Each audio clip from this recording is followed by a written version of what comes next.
And we're good. Alright, cool. Now I just need to make some adjustments to the session name and all that title bullshit. What is this song? Cancer. Why? I just came back, guys. Why is this here? I don't know. Ask Rose. I don't know what I you're prefer talking Cast about. Village than this shit. For the She has more- us tied up in a basement, forcing us to listen to this. Hey, at least I didn't put the duck song. You're right. I guess I'll Oh my take it. god, I love this thing. Oh, I love this song so much. Okay, I'm stopping it for real. I'm stopping it for real. Hi. That song is beautiful. Can I have sanity damage? No, you can't. Pretty sure I'm supposed to roll for sanity. Oh, this isn't well, this isn't either Dark Heresy or Call of Cthulhu or Cthulhu Tech, so don't worry. Dark Heresy, some shit. Let me tell you.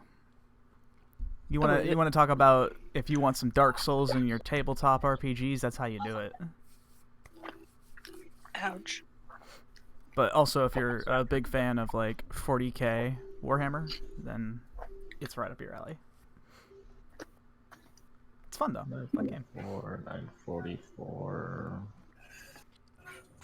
Hey, so if I'm a forge cleric, Uh-huh. I'm technically like making something, right? Like I'm making like different utensils and weapons and. Yes. So I guess you could call me Bilge the Builder. I approve. I approve of that one. That's gorgeous. I love it. I was hoping to make that joke as an inspiration. Well, you can still do it. Yeah. You can still do it. Builds the builder, can we fix it? Builds the I hope builder. not. No, it's fucked. In a rage. Well, there goes the neighborhood. Yeah, exactly. Aravin's just so angry where he just made like 10 swords in like a minute. Damn. How you do it? It's a damn. I can't spell today, guys. What's gonna do for Halloween? Join my club. What's this? My plan is I don't fucking know. My plan is work. No. My plan is not participate. It's gonna be like that Britney Spears song, "Work, bitch." My god. That's basically me. That's a little something for people who like to hear me make an ass out of myself. AKA a lot of my friends. Yeah. It's true though. Yeah. Alright, we got Yeah. You Yeah, better yeah. shut your mouth before I perish you. Bring it, brother. Oh god, it's like reverse Drake and Josh. Bring it, brother! Oh god. Now, I know. Side story where the twins accidentally run over Oprah when. Oh no.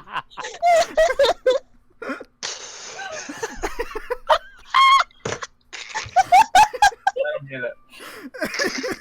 Yo, that was my favorite Drake and Josh episode. So good. Fucking God. I ran over Oprah. When she fucking gets hit, it's just Oh my god. I just Slays I me. die every time of Same. how fucking stupid it looks. It's so bootleg, but I love it. Oh shit. It's almost on par with that freaking lady that trips on that commercial thing. Oh yeah, where she the one where she trips She and just like slowly falls. trips. Yeah. Oh, on the talk show that the Spanish talks. Yeah. It's just on par of how dumb it looks. Oh my god. God, it really is. Oh, It's so good. At first, I didn't get the joke, so I was like, "Why the fuck would the twins run over Oprah?" Well, if you remember the side story where you guys had your vacation, Bill was looking for Oprah. Oh. But it's not the Oprah everybody knows and loves. Oh my. Yeah. It's okay. It was just a stunt double. It's just a stunt double. It better be. I still crack up about that thing where she's like, it was like a parody, but she was like opening up a whole box full of bees. Yes. It still cracks me up. Yeah. It's so stupid, but I love it. Ken. Oh my god.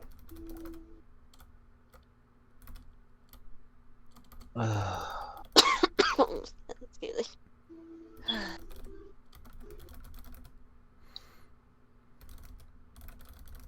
me. God, I can't type at all today. Jeez. It's like so bad. I got like dumb fingers going on here. How that feel?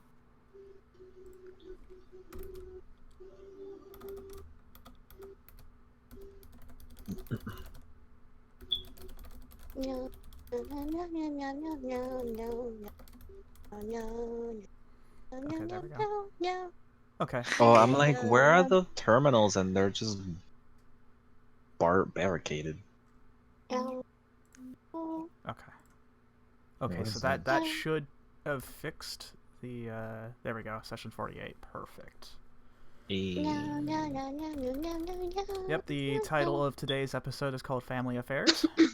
So, Oh.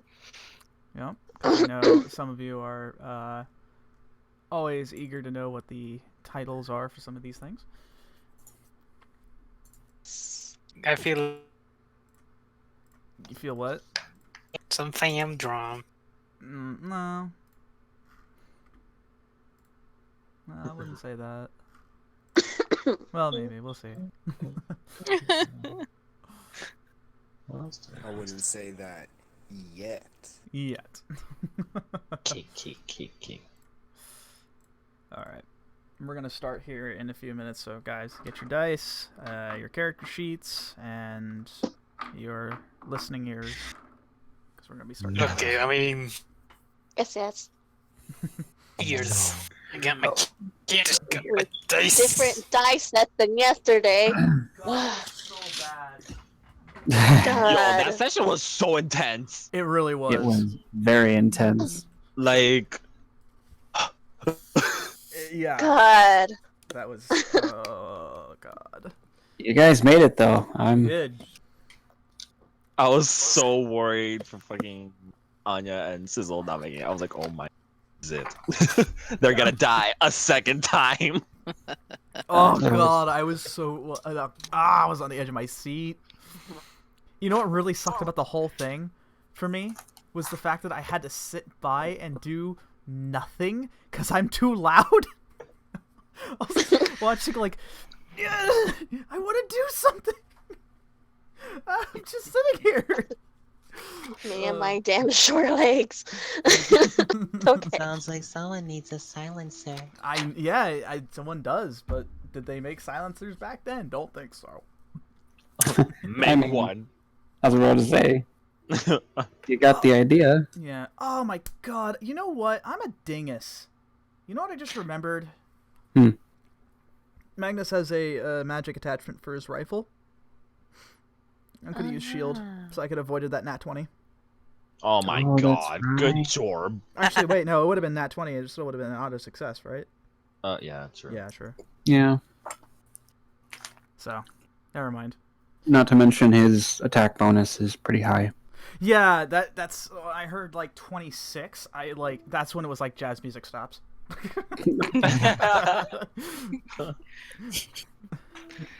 it was Magnus, so old country music stops. Old country music. Oh my god.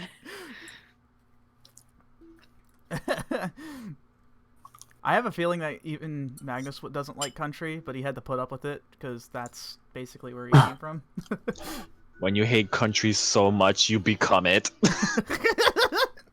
Wow. Let's just hope he doesn't get a dog and then somebody shoots it.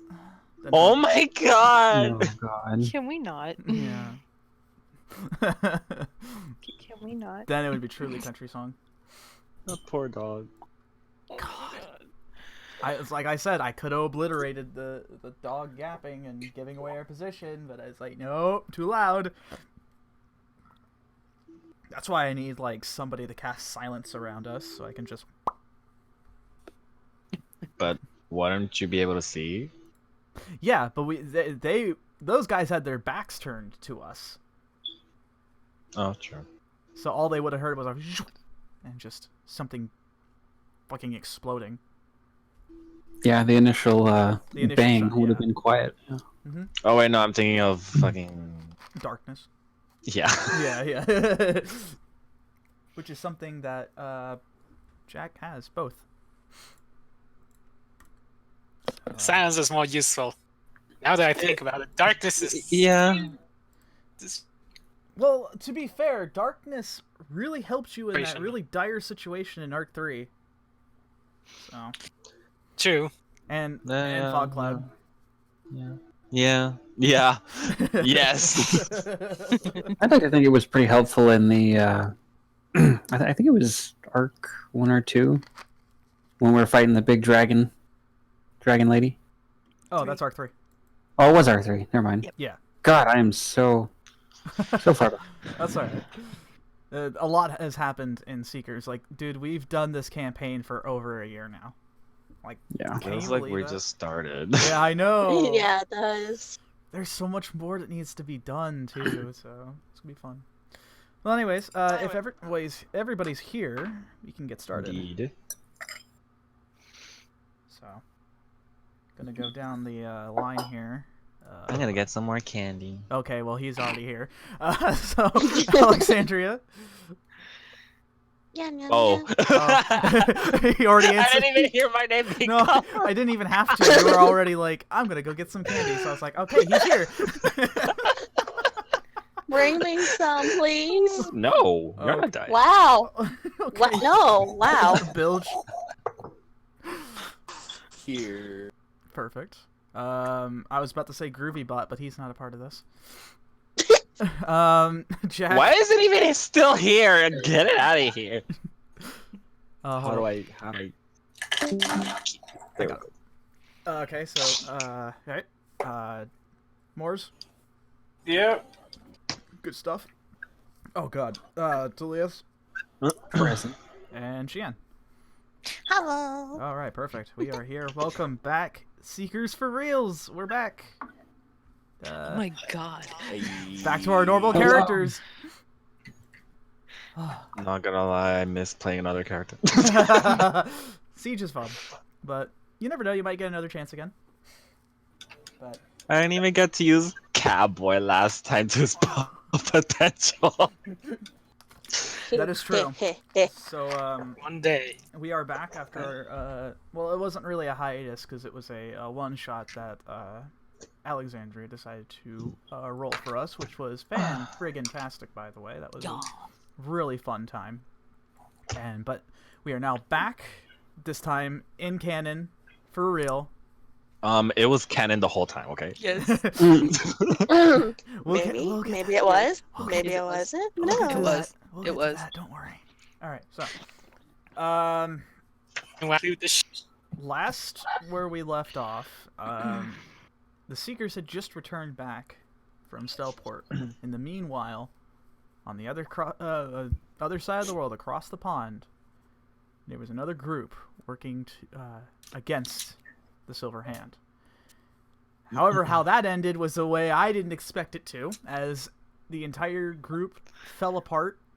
It was 3-on-3 with, let's see, it was Lotus, Citadel, and Leech siding with Hightower, while Hawk, Siege, and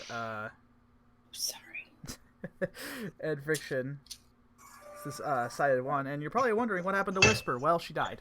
She was killed. Yep. She was not just killed; she was brutalized. Yeah. Yeah, that I poor executed kid. her. Yeah, it was bad. However, it was basically the battle of the sisters, as you guys have to find out that Sarissa does indeed have a sister.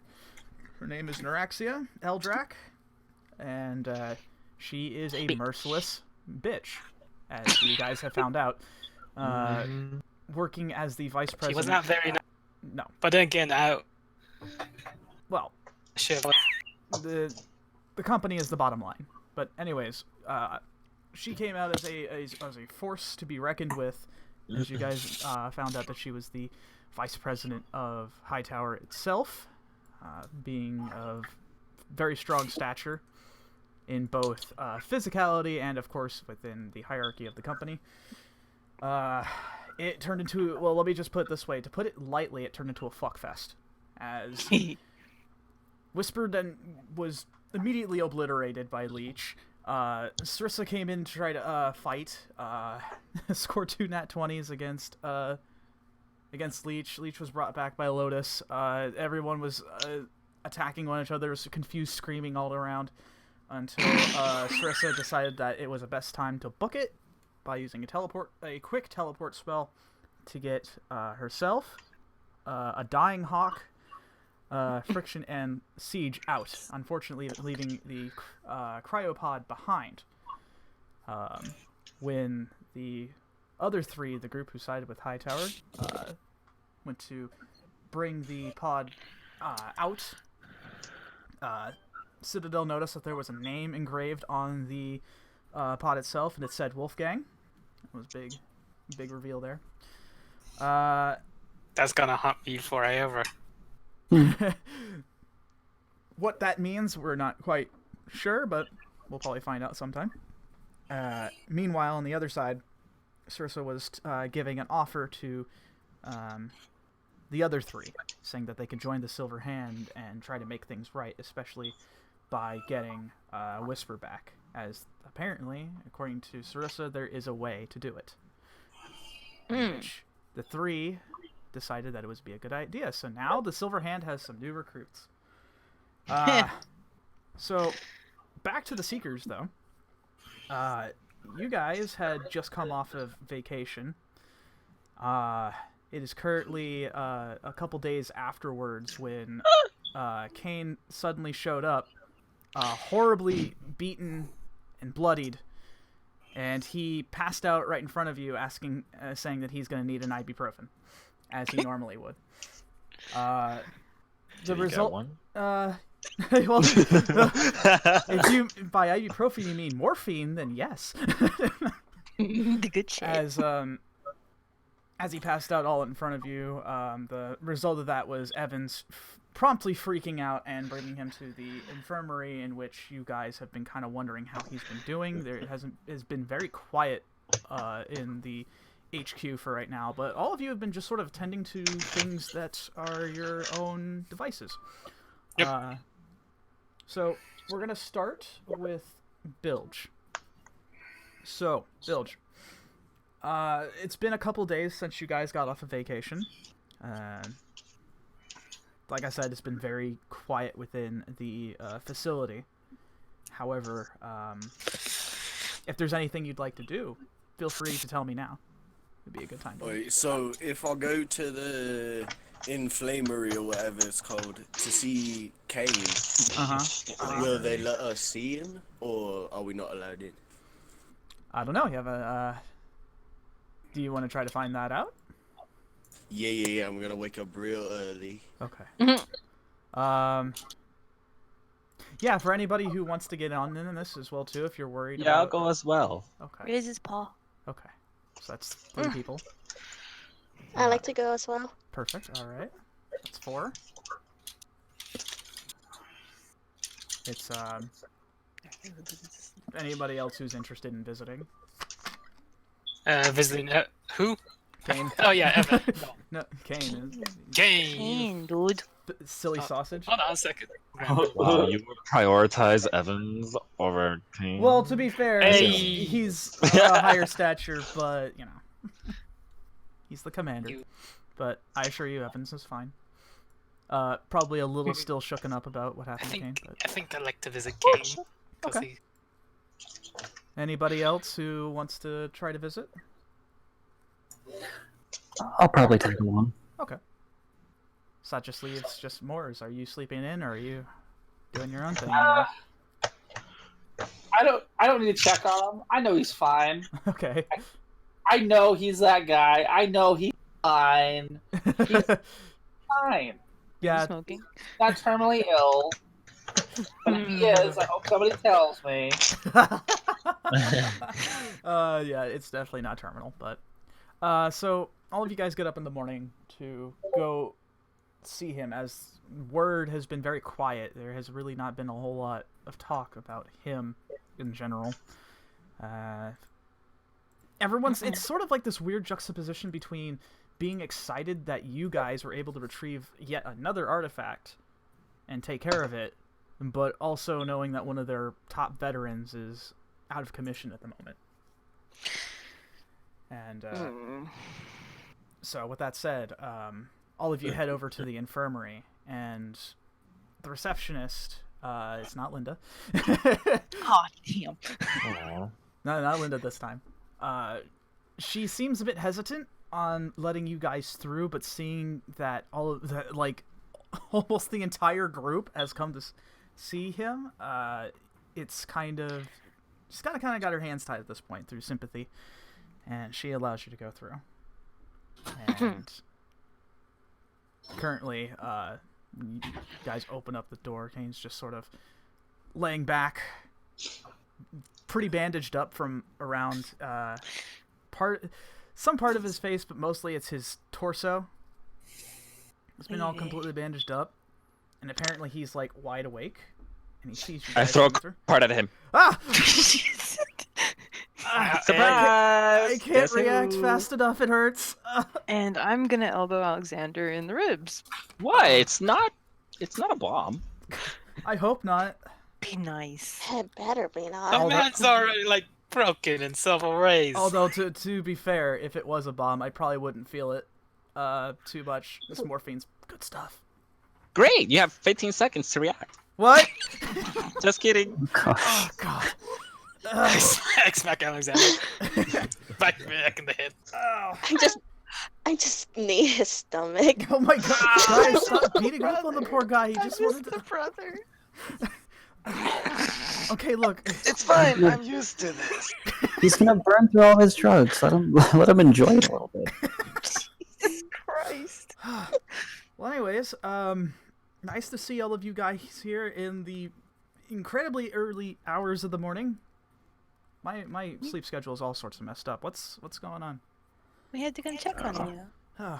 Oi, if I'm being real honest, Candy Cane, I've been up all night just thinking, what happened? Like, what tore you up that bad, buddy? Oh god. Well, as you guys are probably well aware of the fact that there was some... Well, did you guys actually hear about the stuff that went over in the UK? No, we were kind of... Not really. We were up partying. Okay. We were not out partying. Well, I was. Well, Let's just say we had a bit of a Groundhog Day situation. Leave it at that. I'm going to ask about that later, but to make a long story short, if you guys remember before you left, Evans mentioned that he was going to make a meeting for with Hightower and see if he could get some answers. Oh yeah, I remember And that. I gotta say, that guy's got a lot of chutzpah going in by himself, but at the same time, I wouldn't want to mess with him. Anyways, he found out that there was some sort of smuggling operation going on. And it turns out it had to do with those cryopods that we found in Japan, in that facility. Oh. And I found out that Sarissa wanted to go and try to help the best way she could, and I jumped in as well too. And wait, our Taylor went out on a field mission? Oh yeah. You mean the big thick mama? And I do the emphasis with my hands on the big thick roundness. I need his stomach again. No, it's more like this. I'll put my hands on Alexander. Wait, Bill, what did you do? Somebody. What'd you do, Bill? all the way out. It's more like this. I give a thumbs up. Yeah, like that. That's I think that's a bit hyperbole, but I mean, yeah, I guess. Anyways, yeah, she went out. Listen, you don't want to underestimate her ability. She doesn't just do tailoring. She's a sorcerer. Like, that's pretty serious stuff, actually. Like a slut. There is a hand. Yeah. It makes sense if she's able to make Does, stuff that we wear very, very well. Is a sorcerer just a fancy word for wizard? Well, the difference is between a wizard and a sorcerer is the fact that a wizard has to study to learn how to use magic. Sorcerers, it comes innately. Oh, so naturally talented. Basically. Interesting. Just like Yeah, her bloodline's got some sort of interesting thing with magic. But anyway, she's really capable out in the field. But, well, between you and me, the reason why she started doing tailoring, besides the fact that that's what she likes doing, is because Evans, well, he decided to put the kibosh on the whole Seekers thing for a while. Like 10 years, as a matter of fact. Let's see. Well, that aside, is she okay? Oh, she's fine. Me, not so much. I got jumped. By what? High tower dickheads. Yep. And you were all the way in London? Yeah, while you guys were taking care of your stuff, I said I mentioned I was going to go to L.A., but my plans fell short when I heard what was going on. I got Sarissa to spill the beans, and I was like, I'm going to jump in and help out the best I could, and, well, that didn't work out as well as I had hoped. What exactly happened to you? Well, on the way of trying to get to this cryopod, wherever it was, I let Sarissa go on, and I decided to handle a bunch of high tower guys by myself. Like, you remember that one time we were in the underground facility that I remember. Yeah, when I did that and I kind of scared you guys half to death. Yeah, I did that again. I don't remember. Yeah, don't do that again. Yeah. Don't scare us, please. Well, I did that again. I throw another card. Well, if then you were stateside, you wouldn't have happened to been kind of further north of LA, would you? Not exactly. Why?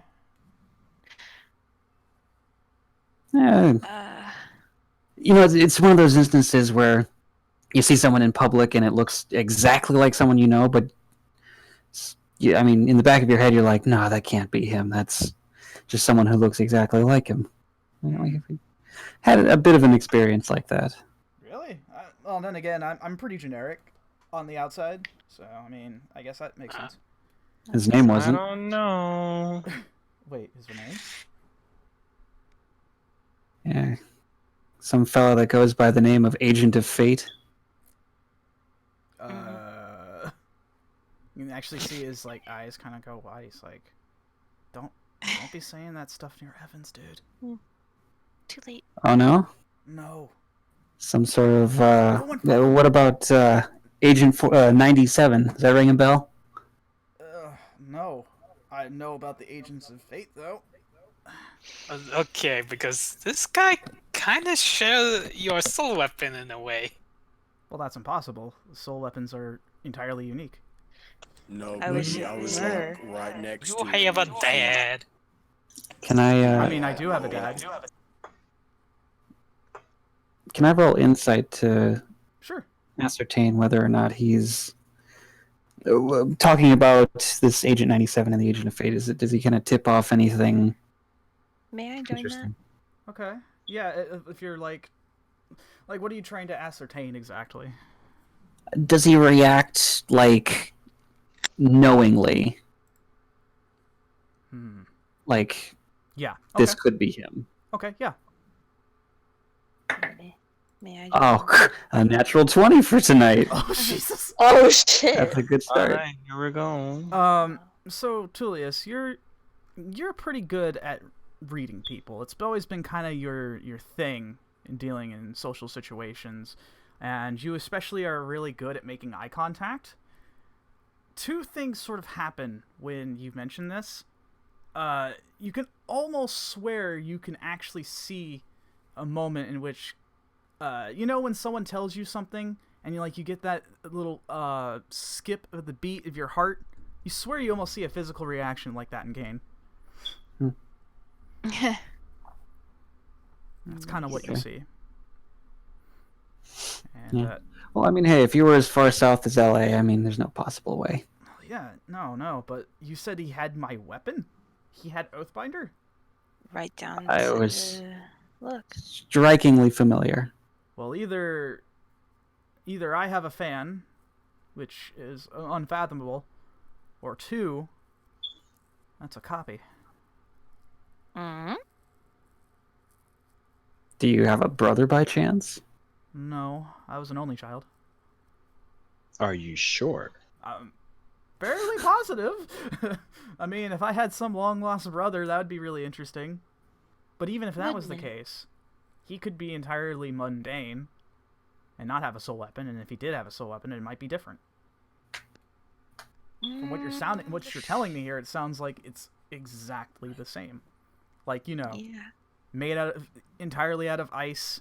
Yep.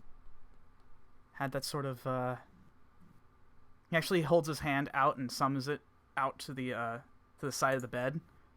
So it'll look like this, right? It's all cold and everything. You see that little mist going on. Yep. Ah, that hurts. Would you not hurt yourself? I'm trying to prove a point. Yes, but please don't. Okay. And he lets go of his hands and the weapon dissipates. I'll just slowly move that back in. That's better. Okay. The only difference we could really tell was that he hid his own identity with a mask, so couldn't really see that's exactly. that's okay. No one like. He's like looking around. He's like, no one. It's just you guys, right? For now. Okay. It's hard to talk about these kinds of things when Evans is so opposed to these Agent of Fate, the Cabal of Fate, exactly. All right, I'll tell you what. I've done a little bit of research on them, and I'll be honest, Sarissa has helped me out with this as well too. As these guys have started to show up a little more, and these Agents of Fate, these guys are like the top of the line kind of dudes that go out and take care of things. Like, if there is a problem, they are sent out to take care of it, and it's usually not more than like 1, 2, and at the most 3. They're that good. Well, then I think we should tell his fellows that he's got a little god napped. I'm sorry. Would you believe me if what was the guy's name? Set kidnapped our Agent of Fate boy. Wait, you're telling me that the Egyptian god Set was there? Yes. Now it sounds like you're telling like this crazy story. Nope. Well, I mean, he is on the board of directors for Hightower, supposedly. Mm-hmm. Wow, this got real bad real quick. So a god is on the board of directors for a company. And You know what, suddenly everybody's real glad we got Bahamut on our side. Bahamut what now? Bahamut supports mom and pop shops. Small I businesses. don't know what he's talking about. Bahamut supports small businesses. Well, it makes sense. I mean, if you think about it, how else was Hightower able to ascertain all this wealth in just a short amount of time? Besides being up to, like, you know, some really dubious things. As per Robbery? usual. Probably. Robbery. Huh. But not like the robbery you're thinking. Scams. Probably. They're a corporation. Telemarketing. Well, let's not get ahead of ourselves. So he sort of set them up to win. What? Oh my god. I look at builds. Oh Yeah, this is- Are you trying to make jokes now? yes. I think he is. I mean, you I guys know face me. palm. I mean, you guys know me. I'm okay with that. I always make Mhm. jokes in every, like, expense that I have. Oh, I don't know.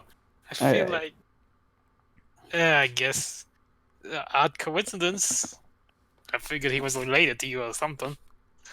I would This like to know patron guy? one thing. Yeah, Well, he what- just what? kind of seems like, I don't know, a relative of yours. Not sure if soul weapons can be inherited. I don't know if Thomas was here, we'd ask. He'd know. But, Well, shit. yeah, I know. But what do you want to ask? We keep man? losing the most important people. Shut That's up, what it feels Jack. like. don't remind me. What you want- I'd like to know is Uh-huh. why it's hard to explain. Remember how I know I mentioned it to you that I can kind of tell if people are good or bad in Yeah. a sense, like a feeling. Yeah, you're good at reading people. This person didn't like it felt like you. Well, I mean, to Okay. be fair, I'm pretty easy to get along with. From a gunslinger's perspective, I didn't react. The guy showed up and I didn't pull harmony. That's concerning. I would assume. I mean, if some guy just sort of shows up and he's got a big old death scythe and you're not reacting, that is kind of concerning. You sure you just weren't having an off day or something? No, he felt exactly like it felt the same as when we were around you. Very Well, familiar. To be fair, the second he did show up, I dove underneath a desk, so Yeah, you did actually. Oh, that sounds funny. it was a big windowed office. I was afraid of someone looking in. That and there were gunshots going on. Right. Oh. Oh yeah. Hence the duck and cover. Well, you did a good thing. Usually you're supposed to duck when gunfire happens. Usually. Well, I don't know, Xian. I don't know how else to explain what you're feeling, as that's what you're feeling. I don't know. All I can say is this, alright? This Cabal of Fate, this organization, I have reason to believe that they're not as bad as Evans thinks. I don't know what his vendetta is with these guys, but I have a feeling that they're not trying to do anything malicious, as far as I'm concerned. But, you know, just make sure you don't mention it to him. Well, That's I mean, that surefire. depends on how concerned you are in this situation, Kane. I just don't want him, you know, yelling at me for spouting off nonsense. That's all. Hearing lectures from him is like, oof. You want to talk about what feels like a damn eternity listening to somebody? It's like that. He means well, he does. But, God, when you get lectured by him, it takes forever. And also, I don't want to put him in a bad mood. The guy's already got enough on his shoulders as it is. Yeah. We didn't, to put a cap on that story I was just telling you guys about, we didn't receive the pod either. We lost it. But we did get 3 new recruits, from what I heard. Oh. Oh. Huh. Where they came from? 3 new ones, huh? Yeah. Apparently, according to what Sarissa was telling me about a little bit, they belong to like a PMC or something. I don't know. Might have to see about that, which means I probably got to give them orientation. Oh, joy. Huh. I can't. Well, Mercenaries, huh? I think Interesting. Mm-hmm. I think you should just probably focus on getting better. Yeah, you're kind of you look like still like 50% shit. Well, I appreciate your backhanded compliment, Jack. Thank you. I feel 100% shit. If it'd be like 120 if it wasn't for the Sporfine. Maybe I should call Linda over. That's not No, necessary. no. Sweating. Are you sure? Yes. He's fantastic. I just start waving my hands in front of me like no, that's not necessary. No, it's not. But she's really good. I'm sure. You know what? I think Alexander's right. Who's gonna fix his broken leg? Direct stare at him. My leg's not broken. No, like I'm Linda. No. I'm looking at Alexander.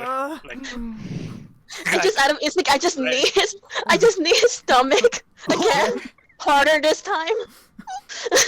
Oh dear, you seem to be injured. Ass kick. Linda. I'm sorry. Shut out. Kick him some more before she comes. Just Kane's now hiding under the covers. Like, if she asks, I'm not here. I've officially moved away from the group assaulting Alexander. I'm now sitting on the bed too. Come on, guys. Let's just let him rest. Well, yeah, I'll walk up and I'll leave him a little bit of bacon. Yeah, get better soon, buddy. He looks over to see if the bacon has that been in your pocket. No, I'll make sure to get it fresh. Oh, bless you. And I just start grabbing Alexander's arm while using healing touch on him while having him up. I appreciate you guys checking on me. I'm okay.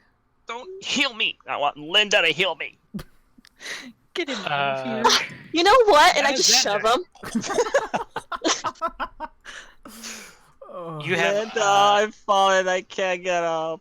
You have interesting taste. In what? I'm just gonna like glare at Kane and be like, "You better recover."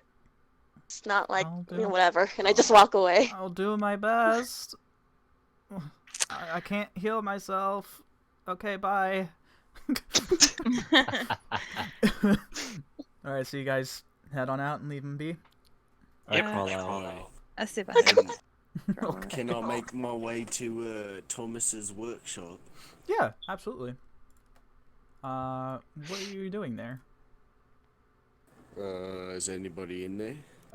Just the usual, which is Maya at the moment. Alright, I'll walk in. Let's try and sneak up on her, make sure she doesn't hear me. Okay. You wanna roll stealth? Oh. Well, maybe it won't matter. Oh, fuck yeah, unnatural 20. She rolled a natural 20. Oh, no. The coffee today is particularly strong, as she is a bit wired and can hear everything.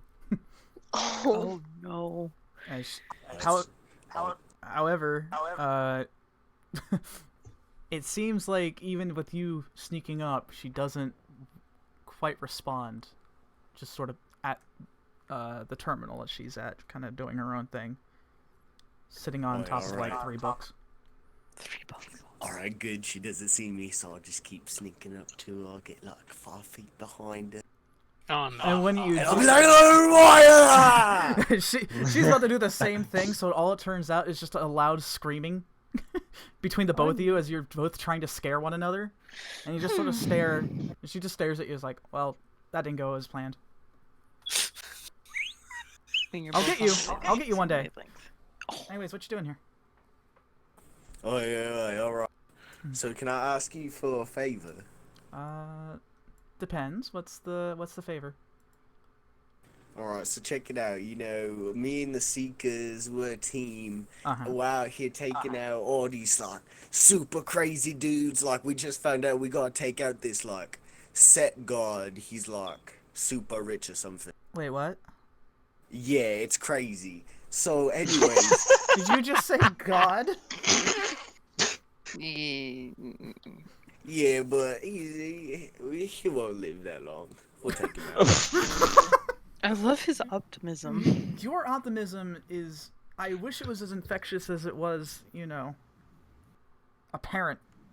But anyways, please go on.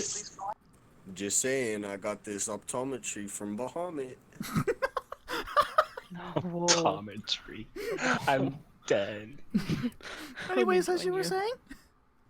So, you know, everybody else on the team, though, while we're fighting, you know, Moors has, like, this crazy chainsaw, and, like, Alexander has, like, 4 different flavors of cards or some crazy So, like, I was wondering, the bilge hammer, it's cool, you know, it really beats dude's skulls. But, like, is there any way, you know, Candy Cane's got his eyes, can I get, like, a fire hammer, or can I get a thunder hammer like Thor? Or, like, you know, can you do something special to it? I definitely could. I'm gonna need some assistance with that, though. I don't really have the specified materials to make it work. However, wait. 31 flavors. Or what you need for it, I'll get anything for it. Okay. Well, it depends on what you're looking to do. Are you want to give it an element, right? So... yeah, an alphabet, whatever that is. I can't. He's so precious. He really is. Okay. So we can... Well, I can do that. Well, actually, it's supposed to be we. I don't know where my my new supervisor is supposed to be, but he should be here soon. But anyways, I can still help you with it myself. Well, it depends. If you're looking for a fire hammer, we can add an attachment to it that can do that. Well, you know, I don't mean to, like, get you all blushing or nothing, but you're way smarter than me. Is there, like, you got any better ideas? Well, not really. If we're supposed to be adding a new function to a soul weapon, we need magic materials to make it work and meld it. In order to do that, we're going to need to find something. And say, for example, if you really want to go like a fire hammer, you're going to need to find what's known as essence of fire, which is a bit rare. Think of it like fire, but like it's solidified like a crystal. Or do you know if there's, like, an essence of Bahamut? Well, there's divine essence, yes. But what does that do? Makes your weapon radiant, essentially. I can do that stuff Moles does, where he's like quack quack. I don't know. Quack quack.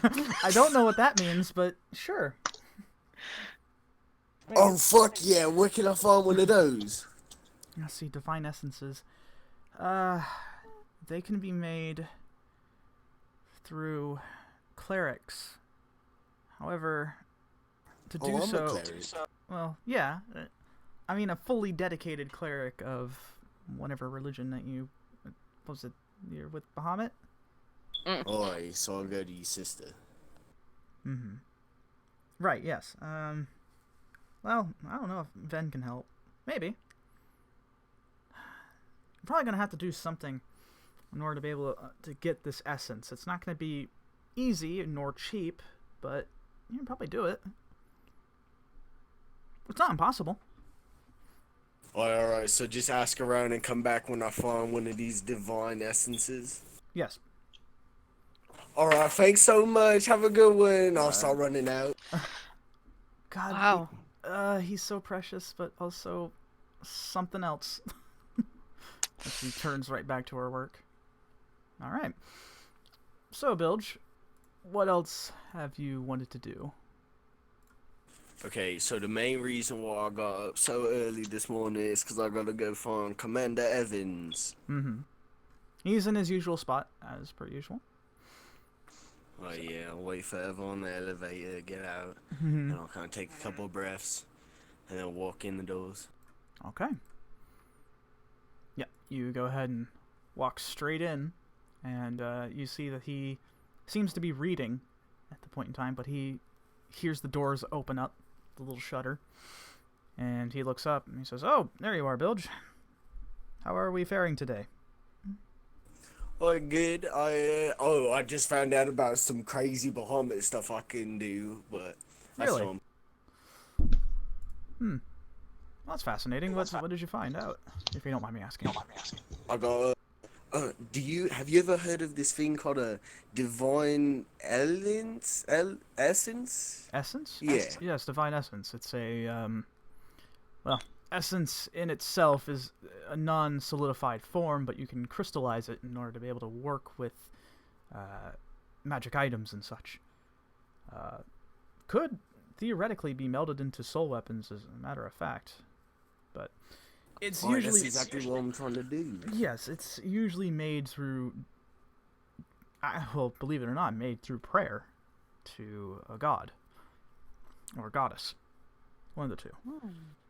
However, you need to give an offering to, say, the god or goddess that you're praying to, something that they would accept of, and in return they will give you divine essence. At least that's how the story goes, at least.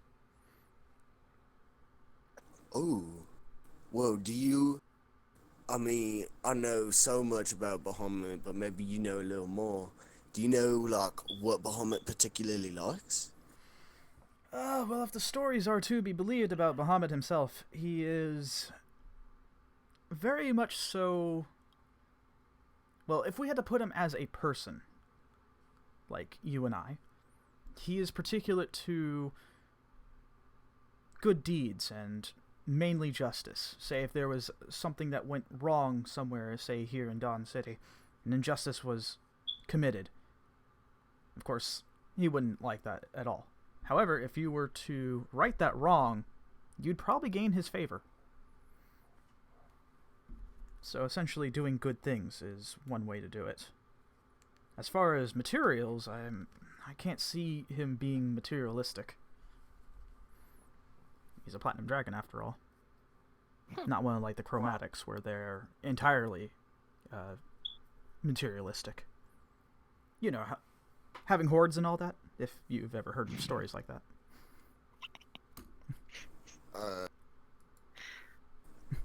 I don't know who Materialia is, but I didn't mean to lose you. I apologize. wow, you're like a whole library in one guy, though. You're like super helpful.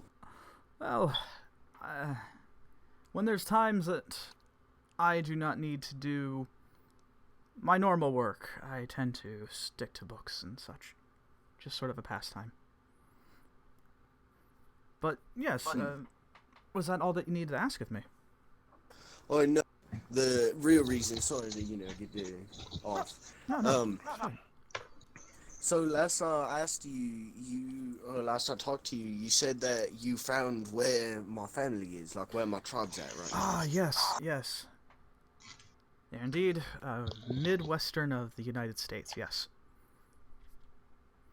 I found out exactly where they are, and I wanted to share that with you if you had any want or reason to return there. Well, yeah, if like you did love it, tell me what you know, what you've found out. Certainly. Yes, they are within the midwestern United States, off in the distant forest, where they are quite a ways away from civilization. And, well, as I imagine you probably certainly well know, they prefer it that way. Boy. And there are nearby some mountains, if I believe. So they're more... less mid... They're more up north, I suppose, as well, too. Either way, I do have it written around here somewhere if you are willing to go along and visit them. Which I can't blame you for wanting to do so. I don't know if I'll go alone, you know, I'll just think about it for a little bit. But yeah, I definitely want to, like, where do I tell whoever can drive? Because I can't. Well, you may not need to even drive, especially driving from here to there would probably take the better half of the day. You'll probably just fly there. And in fact, if you don't mind, I may request to join. What? Well, you see, I don't have a whole lot to do at this point in time, and as a matter of fact, I've put on a lot of my normal duties to my second-in-command, so I have some time off, especially after being told by him and Kane, repeatedly, may I add, to please get some time off. However, Kane didn't put it that nicely, but anyways. I figured that I could go along to sort of meet up with them again. Again? Yes.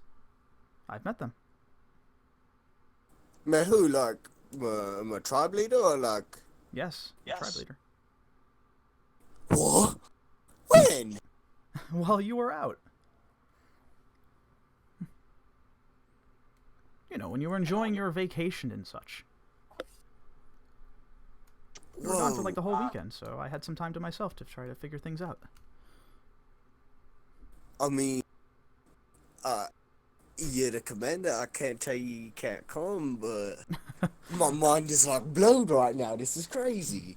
Well, currently, as far as I can tell, we are equals, Bilge. Not right now as far as me being your boss or anything of the sort. If you don't wish for me to come, that's up to you, my friend. I'm merely offering.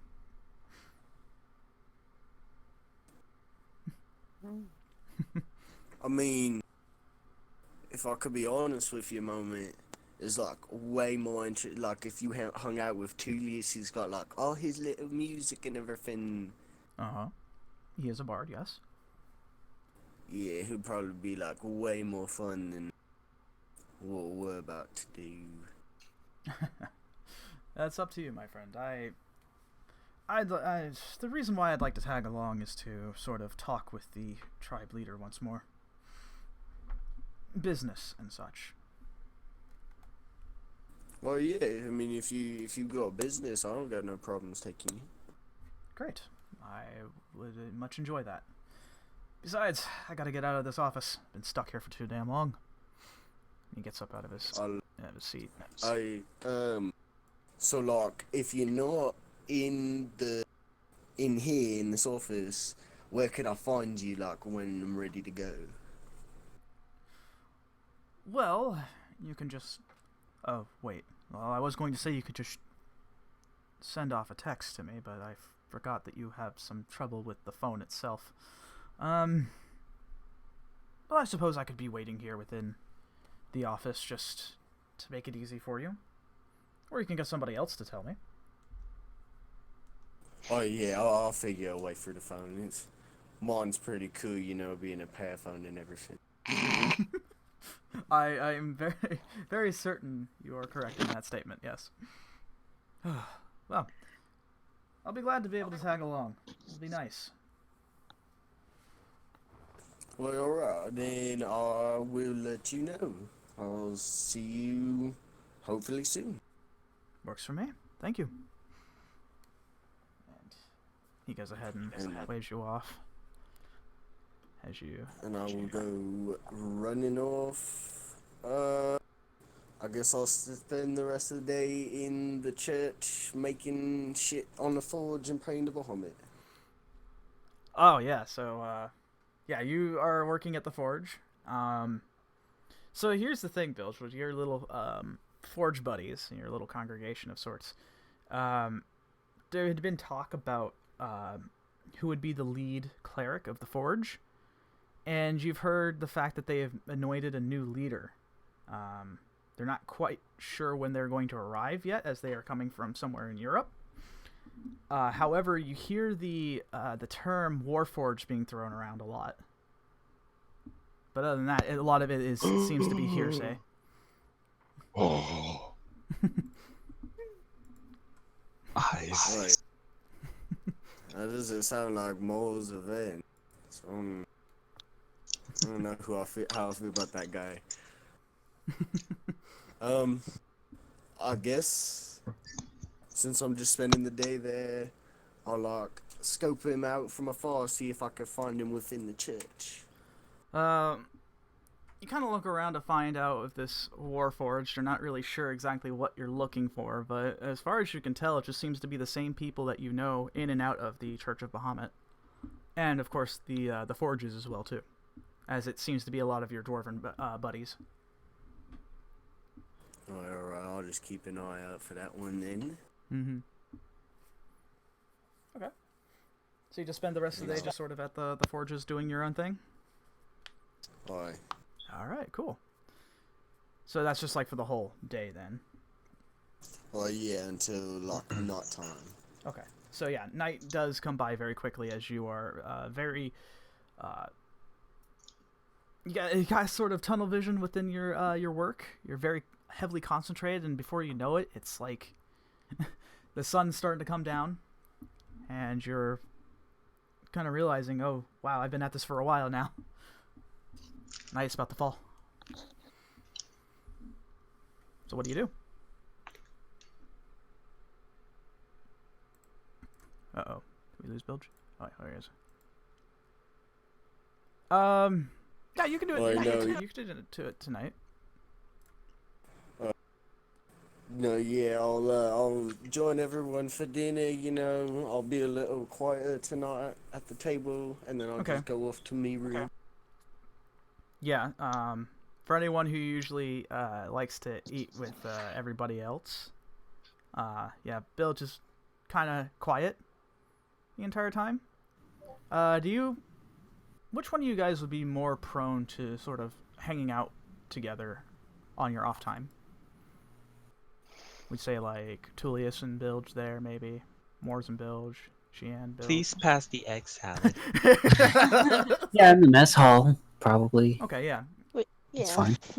Yeah. So yeah, I guess for those who usually like to hang out around dinner, just, you know, you're kind of this dysfunctional family now. So kind of just, you just kind of hang out on your off time at times. But you do notice that Bilge is definitely more quiet at the table. Pass the egg salad, pink shit. What? Wow. I'll take a couple extra scoops real quick and then pass it over. I didn't mean you. But thanks. I'm half paying attention at the end. I got my headphones on, writing. Right. I look like I just got back from from training a little bit. Okay, so my your hair's is a little just messy. up. Yeah. Hair is up, very messy. It's a tank top. Yeah. Very, very casual. Yep.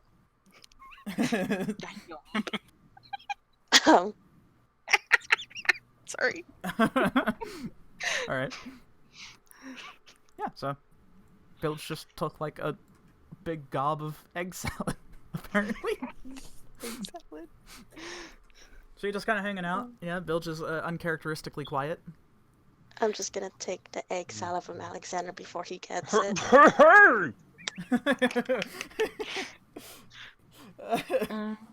Okay. Hey, Bilge, you seem awfully quiet. Is everything okay? Yeah, you're usually saying something really dumb or something. Or just stuffing your face? Yeah, Or grabbing something off my plate with all the eggs in my mouth.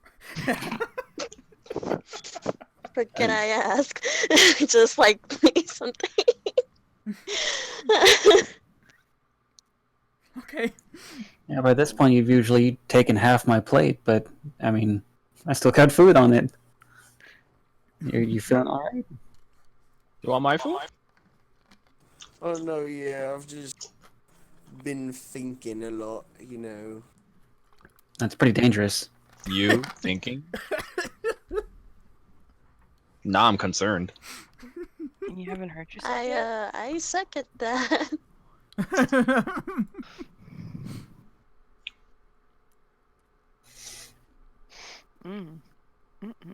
Well, what's up, big guy? Come on. We're family here. A really bad one. I just gave Alexander a proud smile. Don't get used to it. I still hate you. Wow. And I take the egg salad back. Feel the love. Bitch. Work Archer. Family. The absolute love. But if there's anything that's bothering you, talk to us. I mean, yeah, you guys are my friends, I kind of look down at my scars a little bit on my chest. You guys ever, not really, regret something, but you just feel bad about, when you do something? You did the right thing, but you're not happy about how it went? Yeah, like using Alexandria's toothbrush. I mean, what? Bilge. I just slowly turn to him. I feel the tension. The fuck? And I just start grabbing his collar and just shake him. After a very small gag, I look at Bilge and go, Bilge, did you meet a girl and did something happen? What? I start blushing. No. His green skin's turning red. I dropped Alexander at that point.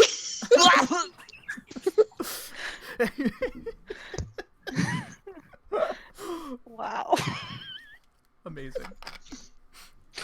So this is what happens when I'm not here. Oh boy. All right, Bilge, we're gonna have a sit down talk later. No, I didn't do nothing. Oh. No. He's flustering. So wait, was it a girl or not? No, I mean, no.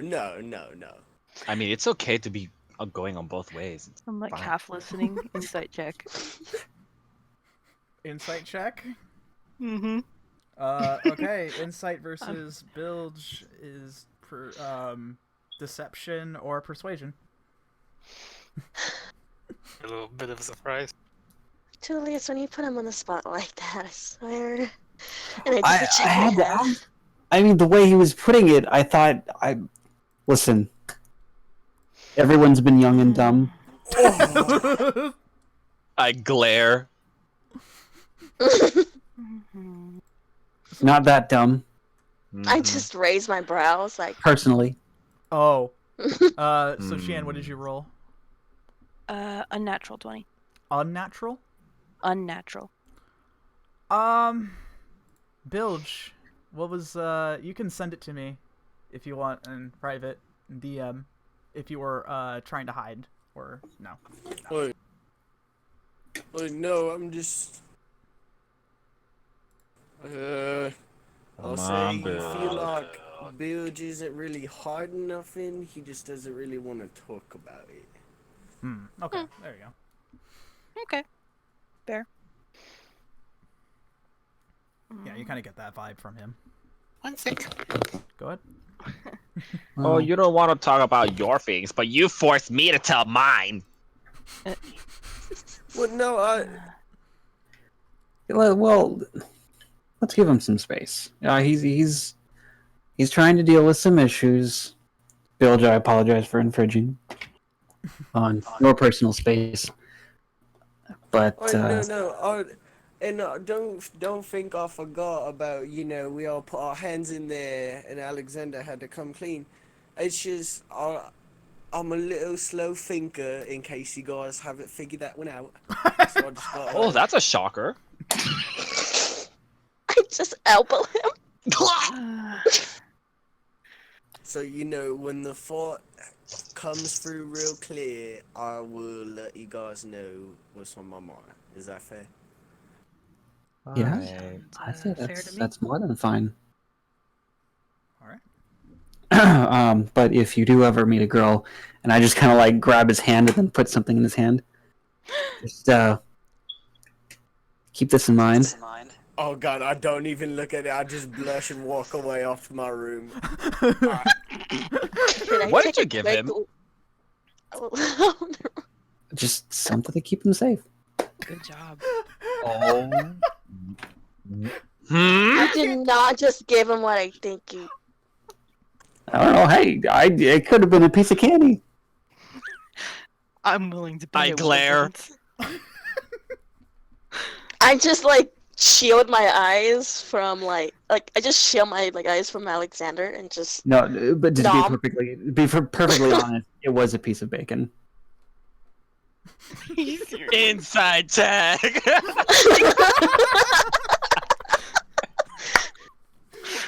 Okay. Go ahead. Roll your persuasion or deception, Tulius. Oh, you're looking at run low. 11. I will be totally honest here. I've learned because he does keep food. He takes food from my plate. I keep like 7 strips of bacon on the side of my plate. What I did is just break off a piece, and I put it in his hand. I'm being 100% serious right now. Okay. I sip my tea.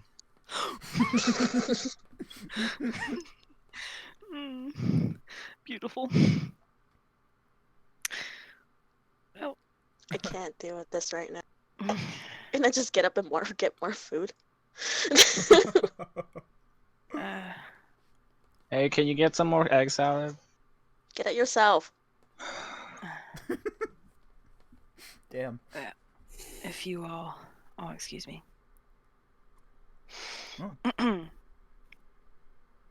have someplace to be. All right. Has anybody seen Morris all day? Probably holed up in his room. Probably sucking blood. Oh wait, he doesn't do that anymore. Wait, what the hell is everyone? Everyone's at the mess hall, Jack.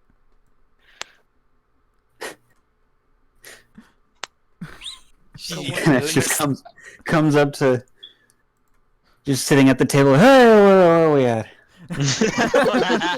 Really playing Grandpa real well there. What? I'm God, yeah. Okay. Give me 30. Gonna come back to the table, give Alexander a bowl of egg salad, and just sit down. Oh, hell yeah.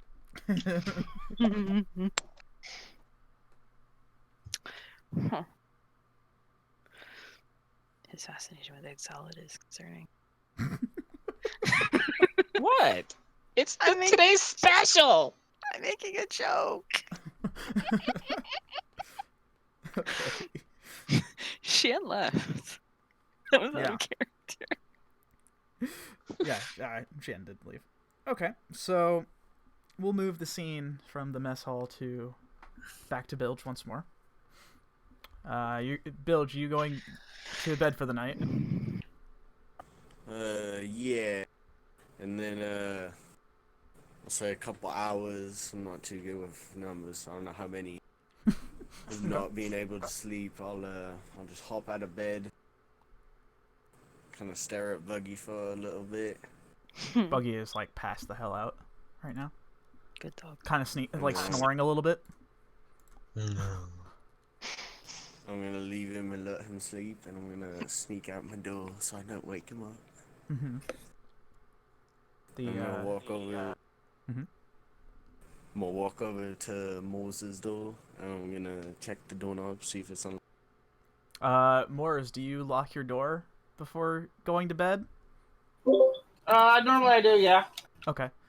So, you find it locked, then. I'm gonna give a soft little.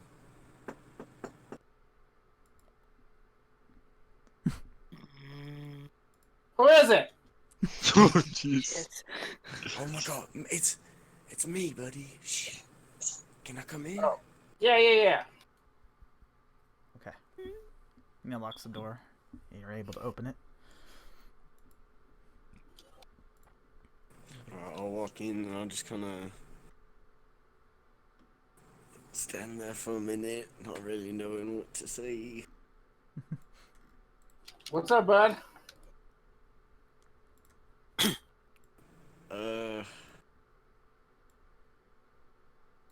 Alright. So you're my Bahama brother, right? Yeah. hold out my hand, clasp it real quick with Moses. I can be honest with you, right? Yeah. So, like, I don't know how else to say it other than just what happened. But, like, before Bill G met everybody and was one of the Bahama brothers and so awesome,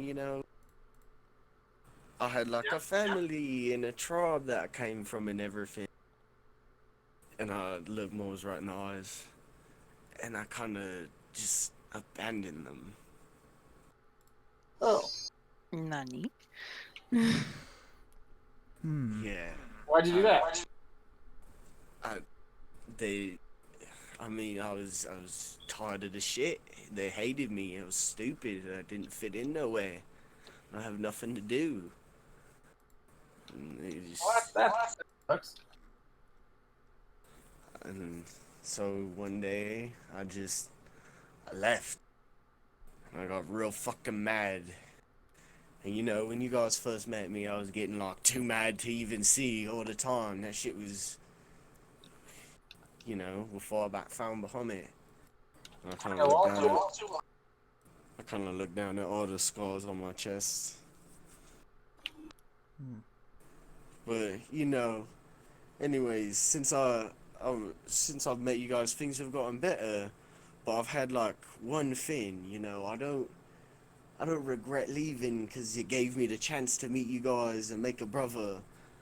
But my mom, she was always the one that was helping me. She was always telling me, Bilgy, you're the greatest little Bilgy there is, you know what I mean? And I feel bad for leaving her. And Candy Cane's been saying it so often lately that everything's gonna go to shit and everyone's gonna find out that the veil exists, and I wanna go back and let her know that things are about to go down, She was always there for me. I wanna be there for her when things get crazy. Well, that's understandable. So, are you gonna go? Yeah, so I've been talking with Evans, and he found out how I can get back. Because I just kind of left, blacked out for a couple hours, and then walked away. So I didn't know how to get back. But he found how to get back. So, will you come with me, buddy? Yeah, sure. Really? Alright, let's go. I gotta give Evans a call. I'll pull out my phone. You know how to use it? Wait. Let me look at your phone real quick. There has to be this speech to text. There has to be this, where you can talk to the fucking phone. Come on, it's a pair phone. You should have this fucking technology. I'm just kind of blank facing. It sounded like you were just speaking Draconic to me or something. Yeah.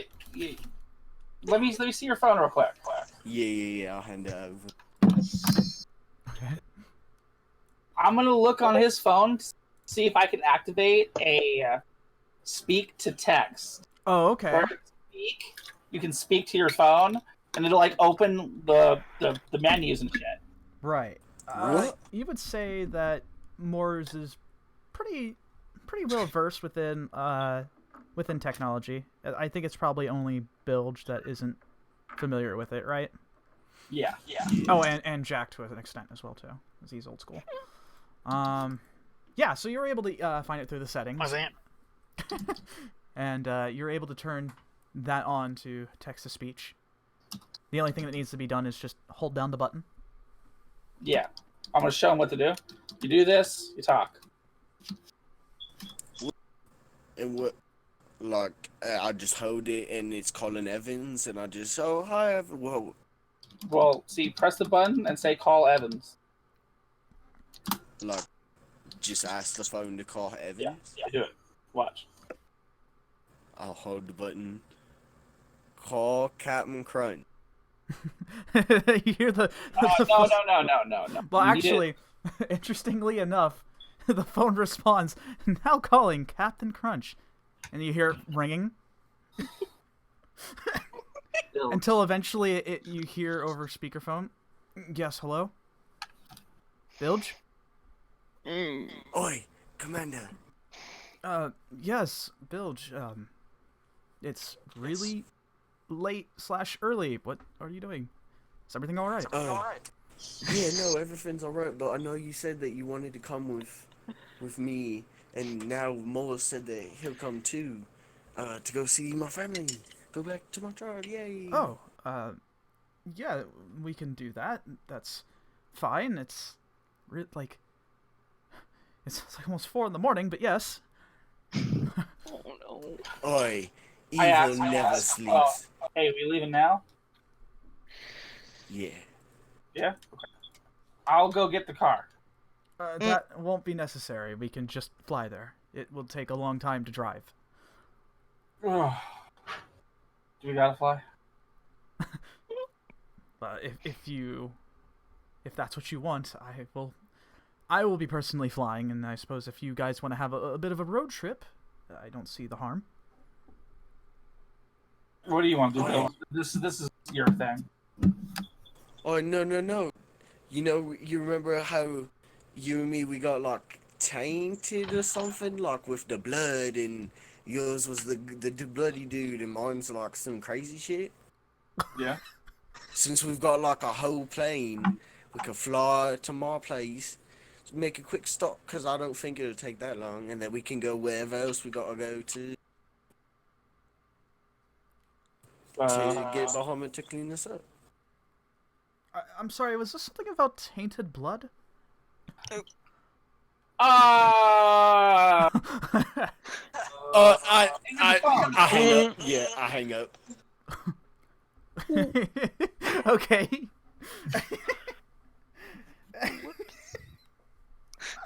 Completely forgot I was on speaker. I give him that look like, really, dude? I didn't know what to do. I forgot he could still hear us. Well, you have your phone. I'll hold the button. Oi, text Captain Crunch. Let us know when the plane is ready to go. Okay. Did the phone actually?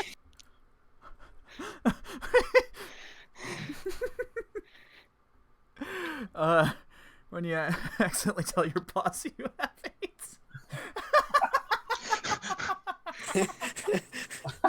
Okay. Give me a sec. Okay. Yeah. So the text message does go through, and he does respond back promptly saying, "Will do." I can't read it, so hopefully he got it. Well, Bilge, I ain't really too fond of flying, so you mind if I get fucked up a little? Oh no. Oh, let's see if we can get Bong Homer on the plane. Oh no. Wait, your brother okay with that? You know, doing that? God. Wish she doesn't know what her. Oh my god. Oh. Sure. Okay. No, yeah, we'll just leave her on the plane and bring her with us. She won't know nothing. Hey, man. Hey. I guess. Well, I need to take a few right now so I can be on the plane. I don't like it, man. I don't like it. Okay. Wait, so Moz, do you know where you gotta go to find clean blood? Or whatever? What? What about blood? I'll give him a moment. Alright. The blood, you know, the problem? I don't drink it. No, the tainted blood in you. Oh. Well, I don't know where it is. Somewhere in there. I gave you the veins. No, Moz. Do you know where we have to go to clean your tainted blood so it's not tainted no more? Oh, fuck. What's that guy's number? Oh boy. Shit. You could roll a history check if you want, if you could try to remember.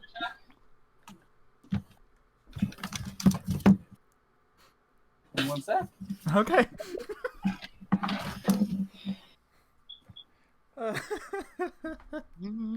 Forgot that guy's number, dude. Dear God. I should have put that in my fucking phone. What? 13. 13? I've seen everything, and I guess let me make a small roll. Okay. That's fair. You remember his name as Zachary Caldwell. However, his number is a bit of a blur to you right now. Mine's just a little hazy. Do you remember where it was? Can I roll a history? Yes, you may. Forgot to put his number in my phone. Oh, fuck yeah. -2. This is going to be so good. Would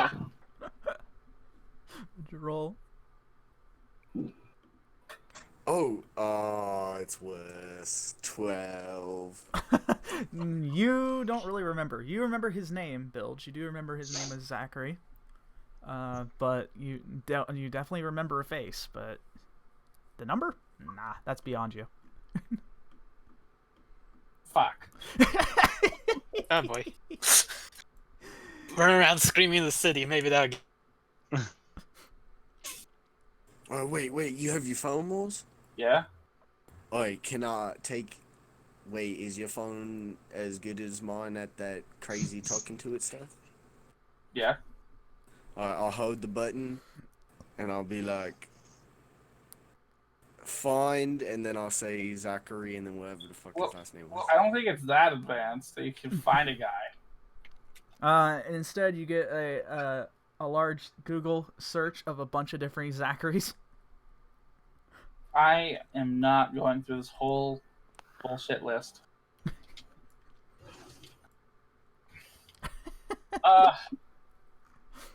Wait. Let me check my call history. It was a good thing, too. Yeah, you did manage to speak with him momentarily. He did call you before in the past. You just forgot to save it. I think that's it. Let me call it.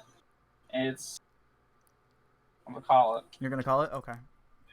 Yeah. It rings for like a minute, just a second actually, and you hear on the other line, "Hello, yes? This is Hey, Zachary." man. It's me. Moors, yes? Yeah. Oh. I'm coming over for some reason. Wait, what? I'm coming over for some reason. I don't know why, but I'm coming over.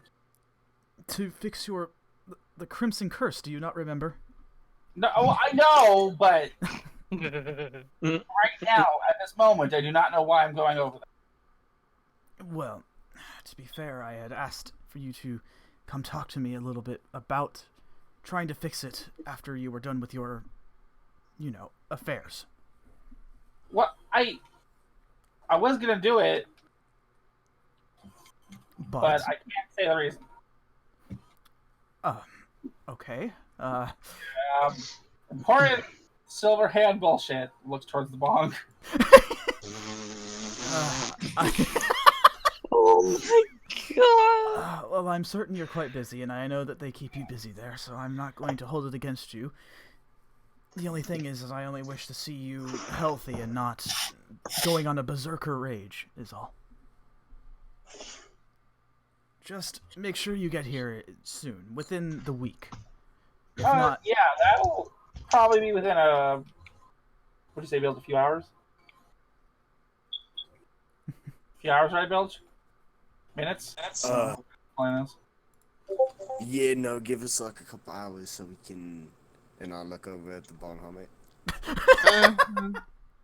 A couple hours is just fine. It's all right. I haven't slept all day. It's fine. I can wait. Yeah. Poor guy. We're good. Just as long as you get here within the week. I fear that you might be experiencing symptoms after that. Yeah. We wouldn't want to find out what'll happen. Oh, I can guarantee it's not that. It's Not what? well, maybe. Actually, never mind. I can't guarantee that. Anyways, just be here within the week. Yeah, a few hours. Alright. See you next, like, soon? Yes, soon would be preferable. Alrighty. And he hangs up on you. Rude bitch.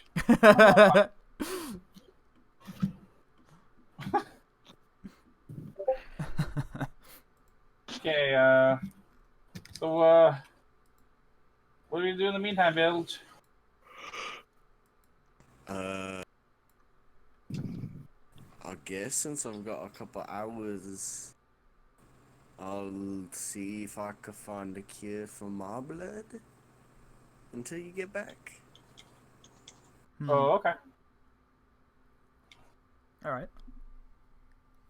So, how do you go about trying to do this, Bilge?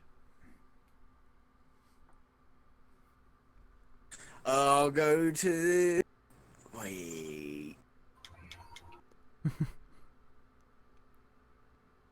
Yeah, I'll go to Evans. He seems to know a lot about a lot.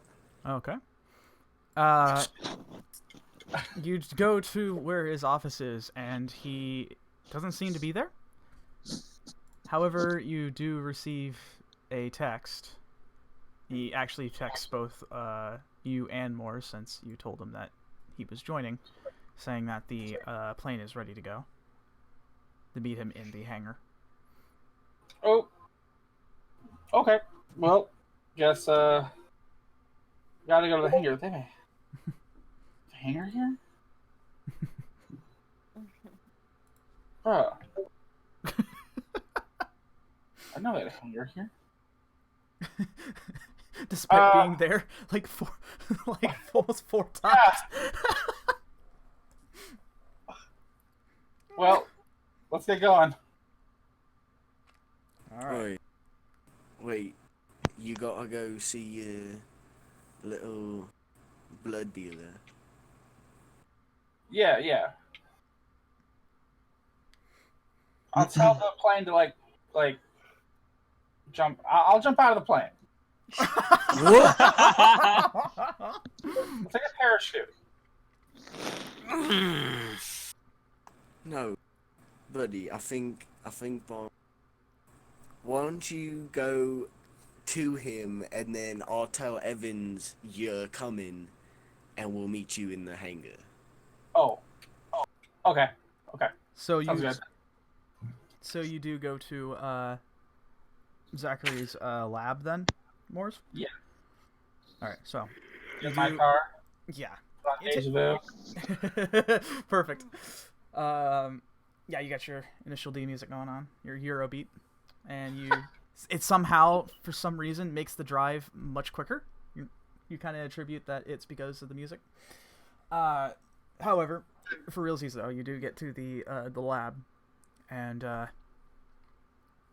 you do it scans fingerprints, but luckily for you, Zach gave you permission to come in. And the door opens as you place your hand on the pad. And you head down the winding metal staircase to where you finally see his lab, as it's kind of dark, but got some lights from computers and such, as he seems to be working at a table. As he sees you over, he says, very good, you're finally here. Yeah. Good. I just need to get a sample before we get started to figure out if the symptoms have already taken effect. Yeah. What arm? And anyone that you want. Okay. So, you go ahead and allow him to extract some, and he runs through it, and first he looks at the blood himself, and he says, "Well, it doesn't seem to be any anomalies at the moment.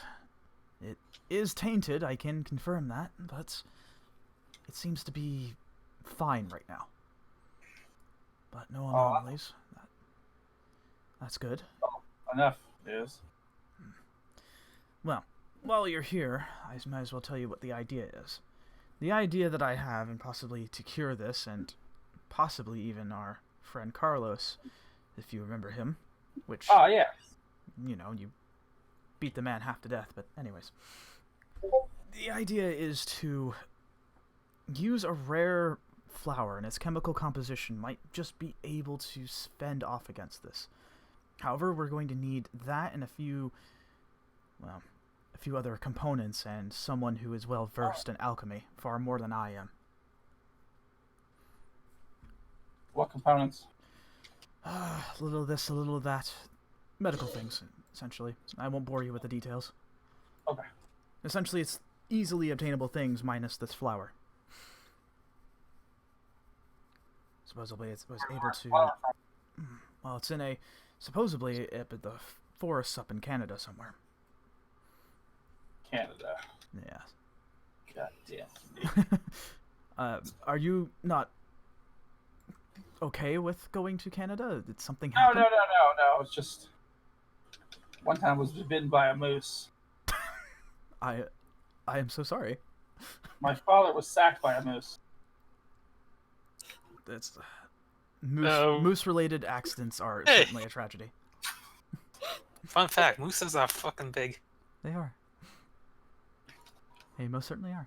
And he says, Zach then looks over to you and he says, well, I'm going to go ahead and get this scanned off. For right now, it seems that you're in the clear, but do expect another call back from me when we're going to go look for this thing. All right. I appreciate you coming in, and if you happen to experience anything out of the ordinary, please do give me a call. I might have something to help suppress it. Do you have anything on you right now, just in case? Yes, I do. I got one thing here, and he actually goes through a canister, which he opens up, and you can see this mist kind of pour out. It seems to be super refrigerated, essentially. And he brings it out, and it's this neon blue vial. Very kind of similar to what he sold you earlier through that blood-related grenade, but this seems a lot more bright and, like, fluorescent. He says Does it need to be kept cool? Yes. Fine as is. To keep its shelf life and its potency to 100% as best as possible. How long does it take to, get, like... Working? Yes. Not long. The effects will be almost immediate. Okay. So, take that with you, and if anything happens, do give me a call. Will do. Excellent. Alright. Thank you. You're quite welcome. And, also tell your, half-orc friend that I have not figured out what really ails him either, unfortunately. But I am working on it. His is far less scientific. But I'm doing what I can. Probably something primal. Oh, lords, I hope not. That is far beyond my scope of expertise. Alright, so you leave the lab, I imagine. And yes. There is Bilge, you do return to Evans over at the hangar, as he seems to be waiting for you. His attire is far less formal. He seems to be wearing a button-up white shirt with his with a purple leather coat, some nice jeans and such, and he looks a lot less formal than you usually see him. So it's a little jarring, but he stands in front of the plane waiting for you, and he looks actually pretty excited. Oi, Captain Evans, if I could ask, what business do you have with my child? Well, Bilge, I was hoping to possibly make this as easy as possible, but, well, I don't want to alarm you or anything, but I'm afraid that our enemies might possibly try to come after your family. What? Why? Well, let me put it this way. Let's see how I can put this. Where your tribe is located currently is a pretty good spot for, say, Hightower to build another facility. It's out of the way. It's away from society and civilization. And they could come by that way and just do what they need to do, if you catch my drift. Well, I'm not letting that happen. I summoned the Bilge Hammer. Now, that makes two of us, and I'm doing what I can in order to make sure that that doesn't happen. Think of it as us as an insurance policy, making sure that they stay safe. Which is why I'm glad that you told me of this in the first place, Bilge. But it's also one of the reasons why I must speak to the tribe leader as well. We know each other in a very passing way, but, well, I hope that they'll accept it. Accept our help. I know not everyone is so privy about that. Oi, and do they know that I work for you? I haven't really mentioned you by name, just in case that if there was any possible hard feelings and such, I kept it strictly business-based. So, with you returning, it probably will be a surprise, I imagine. Unless you told them ahead of time. Oi, no. I didn't know really what to say. That's understandable. Family is difficult. But it is what it is.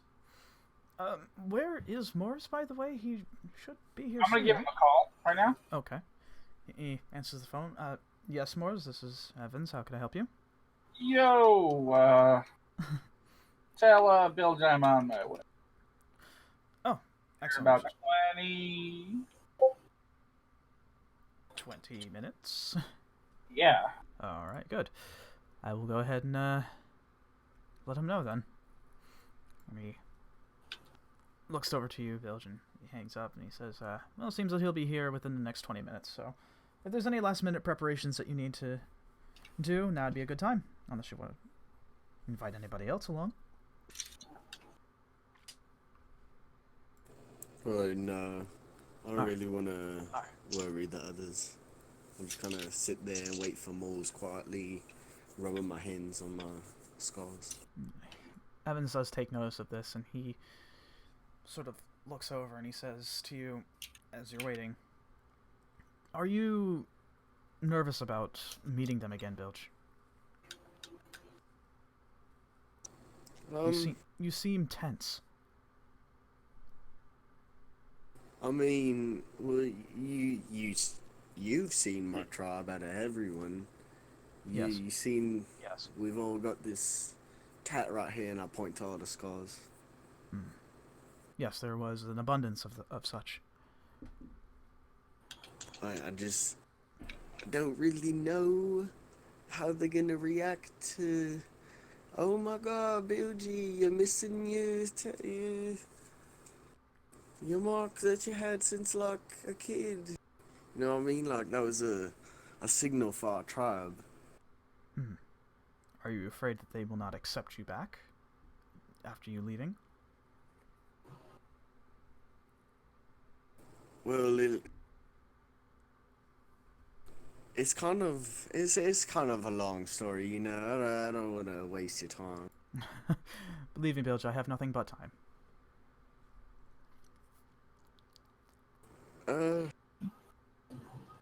Well, look, I don't know if you know who my dad and mom are in the tribe, but they're like super important. And when you're a kid, you get like a tattoo, and it tells you what you're supposed to do in the tribe. And mine was supposed to be super important, like my parents, because I was their kid, you know. Yes, of course, the parental responsibilities and, of course, the pressure of being put in such a situation. I am familiar with it. But I don't know If you've quite caught on, I don't quite got the smarts to lead a whole tribe. So you were anointed as heir of some sort, a possible next in line to be leader. Oh, it was something like that, and you know, I wasn't quite up to par. And you're afraid that you'll disappoint them. Oi, I'm not, I mean, I've already disappointed them. I just feel like, you know, they're gonna be even more disappointed that I'm missing my tattoo. Well, Bilge, I can't speak for your parents, for I'm not entirely 100% familiar with them. I can say, though, that parents, they'll always have something to say. But, truth be told, I don't have this feeling that they'll be disappointed in you, per se. Maybe perhaps from leaving, but, well, such feelings are always passing. Then, if anything, they're more concerned about your safety, I imagine. Especially going out and saving the world multiple times. Oh yeah, it's just safety. I kind of sweat a little. I'm certain that everything will be fine. Just make sure that you're as composed as you possibly can, and do what you must. Even if it means defending yourself. Not in a physical way, mind you. I mean more of the sense of through your words, if you're questioned. Defend your reasoning about why you left. Always stand by what you believe. Well, thanks. That's actually really good advice, Captain. That's what I'm here for. And at that, Morris is gonna run in. Yeah, this is a point where Morris runs in. And that makes 3. Here he is, clad in armor, faint smell of weed on him. Hey, man. That is a unique fragrance you have there, Morris. Heavens, it's Gleg grass. To do sophisticated men's only what do they call that shit? Man fume. He looks at you with this like sly look. He says, "Don't worry, I'm the cool boss. Don't worry." Oh, you are? Yes, I'm non-judgmental. Awesome. If that was the case, then why would there be all different races of creation here? Anyways, we should be getting on. Because you're not racist. Well, yes. I'm also not judgmental. Like... Anyways, we should probably get on the plane now. Be taking off. God damn it! I hate planes. It'll be quick, I assure you. So, you guys get on the plane and you head over towards what looks like to be. It's actually pretty up north, towards nearby one of the Great Lakes, actually. So around, say, probably nearby either Minnesota or Wisconsin. And so it's around this time it's going to get a little cold. God damn it. But you guys are now on the plane, and it's you're now heading out towards that direction. And it takes a little bit of time, but you're just kind of hanging about. Evans is reading the entire time. I'm on the plane. Yeah. Look very tense. Oh. Sure, you got more high. Things you shouldn't say in front of your boss. I mean, I'll tell you this: if you start like ripping, you start ripping from the bong helmet, Evans is probably going to not even look and just prestidigitate the smell away from around him. He's like nonchalantly just casting out magic. Make sure that the smell doesn't get on him. Bill, do you want a hit? I need a hit. Oh, fuck yeah. Well. Right as I'm about to take a hit, alright, Moore's we're getting high while we're high. Yes. What the fuck was that, dude? I believe it was a pun. That wasn't that great.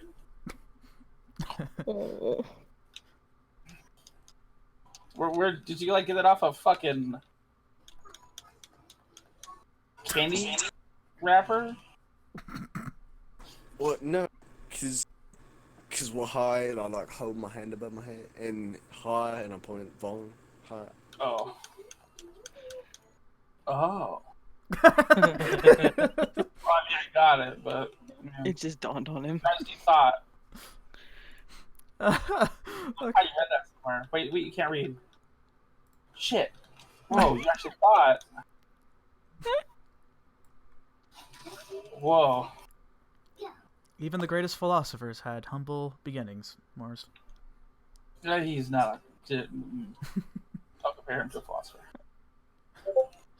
It was a half joke, but sure. Wait, you can make jokes too? Yes. Do you believe that I just conduct business 24/7? Yes. Well, that's a fair assumption, honestly.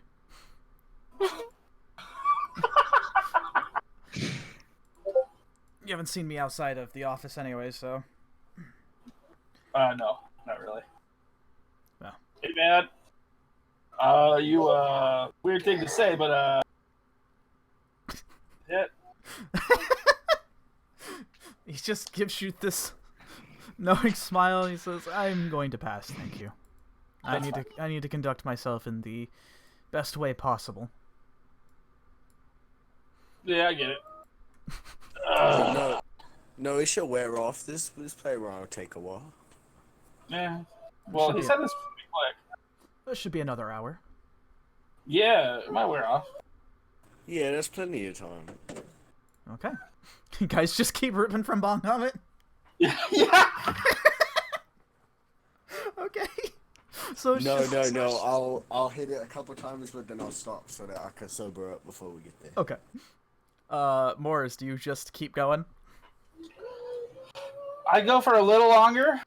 Okay. Just to get, just fucked up enough to where I'm staring at the ceiling.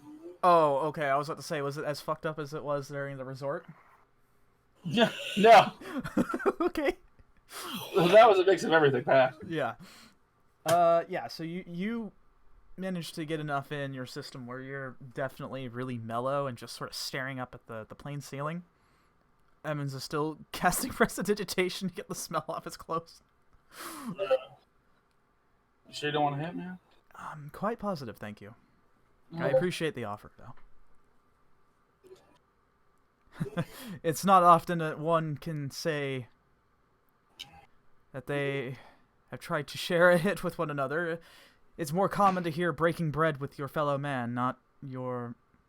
Well, but the Indians would get blazed with each other, man. Yes, I've heard of the legendary peace pipe. I do understand. At any rate, we should be... We should be landing soon. Oh, shit. I hope that it hasn't gone completely to your head. I'm gonna use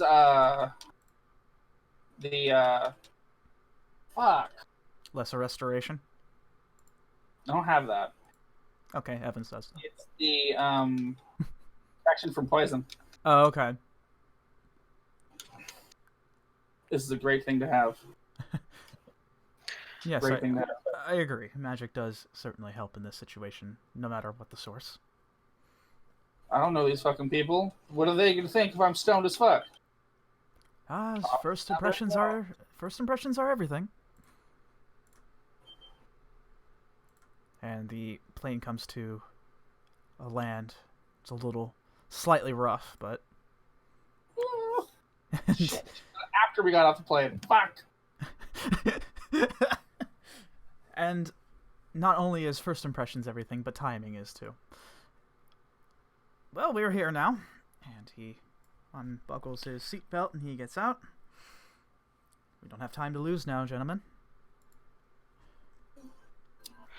And he looks back over to you, Bilge, just to see how you're doing. So, Bill, Jerry, there are no mooses around, right? What moose? No, Yeah, there's a lot of like bears or wolves though.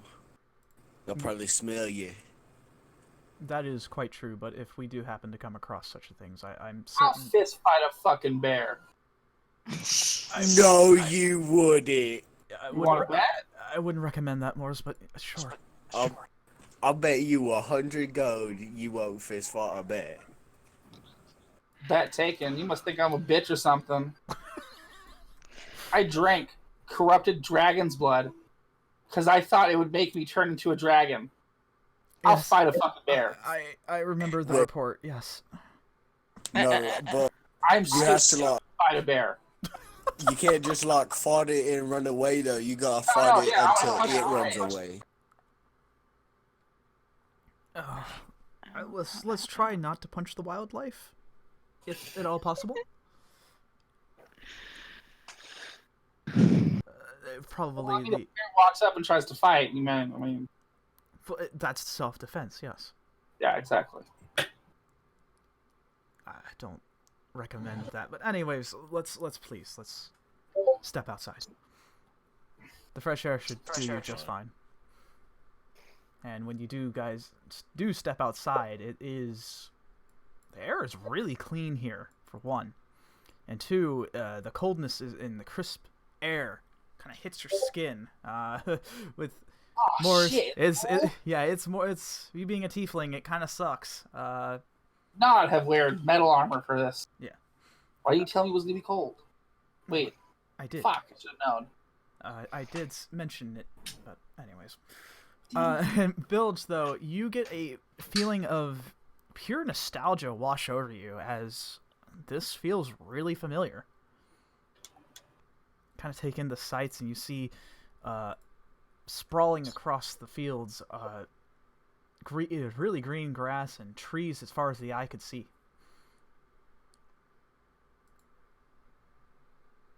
Yeah, right over there was where I learned how to hawk a loogie. Oh my god. Hawk a loogie? Yeah, no, cause like at first I started inhaling through my nose and I started choking. It didn't go well. Okay. Yeah. That's you remembered the distinct spot, Bilge. Right there. Yeah, no, and I'll point up to like a tree over there. Yeah, right there. Like I was trying to swing from the trees and I biffed it. It was, I mean, it hurt, but it was awesome. I'm certain that is the case. Well, looks like we're hoofing it for now. We had to park a bit of ways away from them. Didn't want to startle them with the giant flying machinery. Do they like horses? Horses? Yeah. Bilge, you would know more of that than I would. Do they got horses? They don't eat them, right? Well, I mean, I don't know how myself, but I'm pretty sure they tame horses. It would make sense. Well, while you guys... Okay. I'm gonna get on my horse. Oh, you're gonna use Fine Steed? Yeah. Okay. It's funny too, out of character. I did see something where it was like Fine Steed, but it turned into a car. It was fucking cool. Huh? It was rad as fuck. There was somebody made a homebrew version of Fine Steed, and it turned into a car. Not a horse.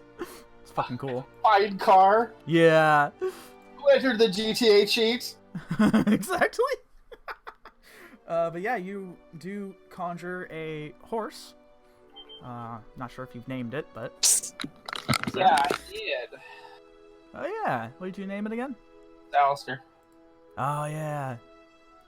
When I did something really cool in a Halloween episode where I ran through a fucking wall.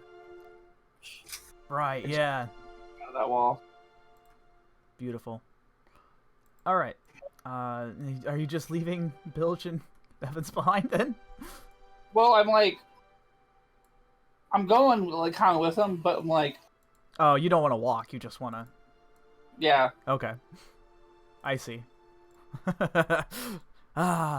Who needs walking when you can just conjure a horse? Exactly. So, as you guys start to walk together, the three of you, you do manage to go through the trees as the shade starts to take over. As you can see, a darker shade of green everywhere. And it's a really peaceful sight. You do also hear the sounds of nature itself, all the birds and such. If you hear a few things from branches and such from above you. And you do actually start to hear a little bit of commotion from up ahead. And it sounds like people. And Evan stops for a second and he looks over to you, Bilge, and he says, "It seems that we're getting closer to this. Are you fully prepared? Mentally speaking." Oh, no, yeah, I'm ready, but if it's alright, if me and Moors split off from you, you know, you could take care of your business, but I don't really want nobody seeing me. Okay, fair enough. I will go ahead and talk to one of the tribe leaders then, while you handle your split off, bitch? Oh, yeah. Just you and me go find my mom real quick. Well, Evans does what he needs. Okay, well, if that's what you want, Bilge, I will certainly oblige. And he... Oi, and you know, I'm about to go see my mom, so if it ever, you know, comes up in conversation, they can know that I work for you. I'm proud to work for the Silver Hand. You see Evans give this... his warm smile, as his signature warm smile goes across his face, and he says, "It does me well to hear that, and I'll be sure to tell them if it ever comes up." Thank you, Bilge. And I will split off and go try and find Bilge's home. Alright. When you guys leave the clearing of the trees, the three of you, you do happen to see what looks like some wooden walls held together by logs. And you see tents ahead and a little bit of smoke from the center. There seems to be a campfire going. And Bilge, you do recognize that this is your old home. The place that you left. Evans looks to you and he says, "Well, don't fret too much, Bilge. It'll be fine. I will go ahead and talk to whoever I need to, or whoever is available at the time. Everyone seems to be quite busy here." And you see a couple of your old buddies out and about. And Evans is already walking forward, and you can see the sort of amazement on their faces as they see Evans. And you can hear him. "Oh, it's the Purple Mage. It's him." And he just walks with his hands behind his back. Just walking in. What do you do, Bilge? I will look around and see if I can see my mom from outside of the house. You currently don't see your mother out and about. You probably at that point you probably assume she's in one of the tents.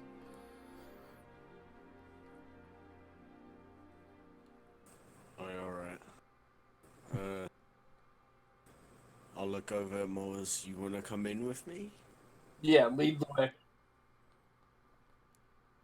Alright, I will tell Buggy to sit though. I'll have him sit out here. I'll be like, keep an eye out for those high tower dudes. They're supposed to be coming and attacking. Make sure they don't get us by surprise. Are you just telling the sim straight up or using talk with animals? No, yeah, I'm just telling him straight up. Hopefully he knows what I'm saying. You can't really tell by his facial expression, but yeah, you can kind of tell something clicks. He just stays there. Alright, and I will push in through the tent. Okay, so you head over, and as you're going through the one of the openings to the walls, you feel a lot of eyes staring down at you, Bilge. You can roll a perception check as well too to see if you hear any of the whispers and such going about. Can I roll with them? Yeah, absolutely. 13. 17. Okay, that's good enough. Yeah, Bilge, you feel an uncomfortable amount of eyes staring down at you, as you can hear at one side, "Oi, is that Bilgey?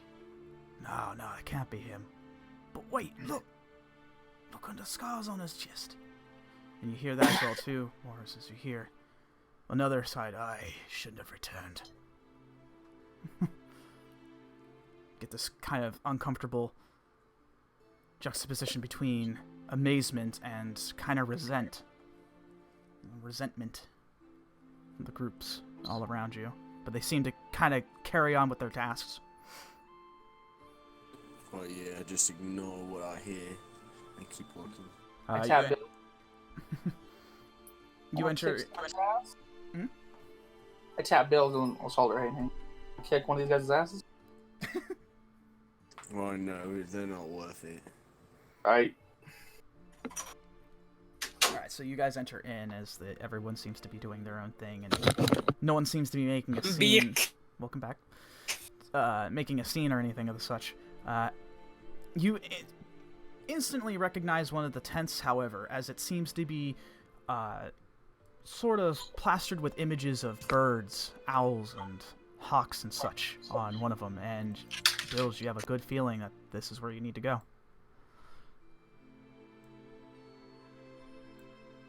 What would you like to do? Alright, I'll just take one deep breath and just push through. Alright. You do that, and you see what looks like to be a woman kneeling down at one of the altars made of wood, and you see an image of part of your tribe, the birds and such as owls and hawks, just as it was plastered all over the tents itself. And this woman looks over her shoulder to you, and in this moment of clarity, she looks to you, and she seems almost amazed. Oh, Bilge, is that you? She looks over. Hold my hand though. Hi, Mom. She instantly brings you in for an embrace, and she says, "I was so worried about you, dear. Where you been?" Oh, I'll go in for a hug. Oh my god, Mom, it's been so crazy. We killed dragons, and we stopped this crazy gauntlet trying to eat the world. It was crazy. Aye, that sounds amazing. I believe it. Well, it sounds kind of far-fetched, but I believe it. You're not one to tell lies.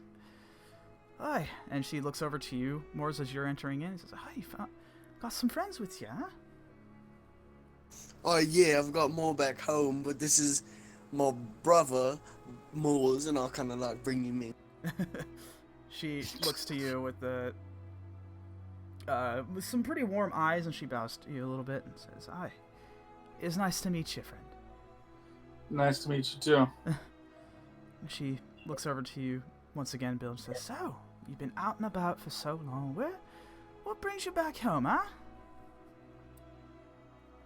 Oi, did you get my note? I left it on your bed. I don't know how to write, so I just left a little heart. I can recognize my own son's handwriting anywhere, even if it is just a bunch of lines. That's sweet. But could you remind your dear mother, what was it again that you wrote down? I said, sorry, I gotta go. And then I just left a little heart. Well, you may not know how to write words, but you know how to draw hearts. That was enough for me. I can't say the same about your father, though, but we already know about that. Yeah. At any rate, it's good to see you back. Are you planning to stay for long, or are you just coming by? Oh no, we've got to go to this crazy place called Canada or something. Canada. That's all the places with the mooses. The moose. Oh yeah, that's what I've been hearing. But I mutter under my breath. She doesn't pay attention. She's just very fixated on her own son at the moment. But I wanted to come by to actually show you something, you know? Out of everything that happened here, you were the one thing, if anything, that I loved. So I thought I'd show you what I've learned with my brother Moors here. And right before her eyes, I'll summon the Bill Tower in my hand. She seems absolutely amazed by this. She says, I didn't know you had a penchant for magic, son. What? What, you think I didn't know? I didn't know. How do you know? How you found out? Oh, that's a long story. We were gonna tell you when you were of age, but, well, you got all busy and such, and I didn't want to tell you, but, you know, you being so young, about the time I was about to tell you about the grander world out there, you done left. So I couldn't tell you. Kind of look down at my feet. Oh, sorry. I think it's more amazing when it's not told to you, but when you get to experience it, huh? Oh yeah, it has been kind of fun. But I have to admit, I've been worried. You've been out going on your own little adventures, huh? I know, yeah, we've been doing so much, and we've been doing so much good too. With flex my Bahamut tattoo. She looks at it and she just seems kind of stupefied. Just, what? You, that's nice, dear. What is that on your arms? What is that? Wait, it's Bahamut. He's like this super good, super strong, like, dragon dude, and he's the only one of his kind, and he's like the leader of the dragons, and he's been teaching me how to, you know, be smarter, be better, be a good person. If I may interject. Oh god. She looks over to you. He's a cleric. I've heard of clerics, yeah. Bahamut is his chosen deity. Alright. I hope he's been still listening to the spirits, of course. No one should lose your way. No, yeah, I managed to save one of the tattoos, and I'll turn around and show her that the bear tattoo's still on my back. Does me well to see that, even if your father disagrees. But I think that you was, well, I'm still proud of you, really. Alright, thanks, Mom, and I'll go in for a hug. She hugs you back. You know, everyone always used to say that you just were, well, only good for busting up rocks and such, but I knew better. Bunch of non-believers, all them. The spirits told me so anyways. Just to give a little patience. Yeah, and look at me now. Remors could probably take the whole tribe. Well, let's not get ahead of ourselves now, Bilge. You are indeed more mature than I had once seen you as. But, if I may, there was one thing I did learn about one night. Had a bit of a vision. And it involved you? And she looks over to the rest of her little ornaments, to where you see the symbols of your tribe, the 3 animals that make up everything. The wolves, the hawks and birds, and of course the bear. And she says, everything is quite fine with one side. But the bears, however, something's not quite right. And it got me worried about you. Have you been experiencing anything strange? No, yeah. I actually had a vision too. Really? It was like a dream, and like I was walking through the woods or whatever, and there was a dude there, and he had like a snake on him or something like that. And then when I got closer, it was Bilgy. It was crazy. Like I was looking at a dude, but it was me. I know. I don't know how else to explain it. You kind of almost see one bead of sweat on her face, and she says, "Oh dear, it's as I feared then.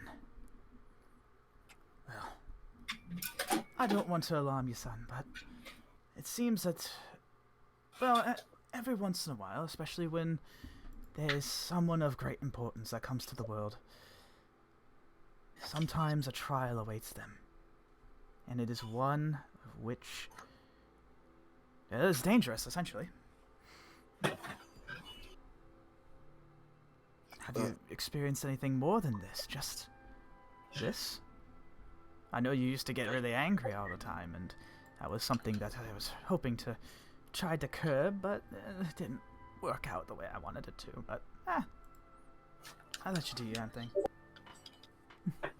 No, yeah, I actually found a better solution, and I'll show the Bahamut tattoo again. And I haven't really, like, I've been in control. Even when I'm angry, I'm still guilty, you know what I mean? Right. You see, in our tribe, and she looks over to you, Morris, to try and explain, those who are part of the bears are, well, considered our protectors here. However, there is a bit of an issue as of late. Those who have been anointed the bear, through their spirit animal of sorts, have been experiencing some uncontrollable rage of sorts. And unfortunately becomes ever-consuming. It's downright evil. And she kind of looks a bit dour, but then she picks her back up. But I knew Bilgy would be able to conquer it. But at the same time, I can't help but feel that there's something amiss. Maybe perhaps she didn't take care of it entirely. I know, yeah, that's like the last hint I've had. I've been looking for another sign, the last thing I've heard. Now this is crazy, so it's like tribe-wide. Do you guys know anything about what's causing it to spread? I'm not quite sure, but I have a thought. Perhaps some sort of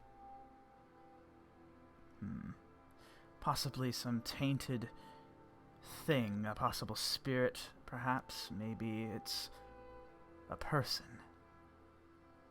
The outside world bilge is something I was not wanting to have you experience because of, well, as you're very well aware, the cities that have been built by man are sprawling, but they are filled with a constant darkness. And I didn't want you to be subjugated to that. And I think this darkness from man is what's causing this. It's bleeding into our own society. It might be something else entirely, however, though. It's up in the air. It's really hard to tell. Spirits have been very vague with me. I wish I knew. So, the only thing you know is that it's like something to do with the city and like the stuff people are building, all them talking trash cans or whatnot? I don't know what you're talking about. Truck and trash cans. That's silly. That's Rip Frank. But not the cities themselves, Bilge. It's the people who inhabit it. As I am certain you're well aware that there are these things called corporations that don't necessarily have the people's best interest in mind. It's those people that cause this. In fact, I had this mage clad in purple come by here and talk to us about it. Want to protect us from it. Oh, no, yeah, that's... I think you're talking about Captain Evans. He's like a new buddy of mine. He's another friend. Well, then you have friends in high places, Bilge. She actually seems really impressed, but also kind of slightly frightened by the prospect of Evans and himself. She says, I've not met most people on the outside, but him, well, he's good. But he does wield some kind of power that I have not seen ever in my years. What you mean, like... And I resummon the Bilge Hammer like this? That, but like... 1,000-fold. Whoa, he has like 1,000 hammers? Not quite like that now. It means that it's really strong. Oh. I'm just glad that he's your friend. For to make an enemy of him would be foolhardy. But even the greatest and most powerful of people are still vulnerable. Keep that in mind, Bilge. Even you, within all your strength and your grandeur, still are susceptible to the dark forces.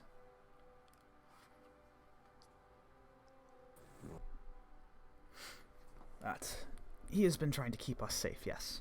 This Evans you speak of. The Mage of Purple. Oh, wait, so... And correct me if I'm off on this. There's something to do with, like, why Hightower wants to attack us? Is why the bears are... getting rabid, getting rabies? Oh, that's what they're called, Hightower. I wouldn't go say they got rabies, but... they're... Let me ask this. They're cladded in black and red, aren't they? Yeah? Have you seen any around here? Aye, we have. Where? Calm down now, Vigi. They're not nearby at all. We've drove them off. Even with their... devil magicry and machinery. We've been able to hold them back. But that is why your friend is here. To make sure that they don't come around here. We did spot him up towards the rivers and the Great Lakes themselves. What they want, I could not tell you. But I will tell you this, Bilge, that you need to be careful of them. Even the spirits are afraid.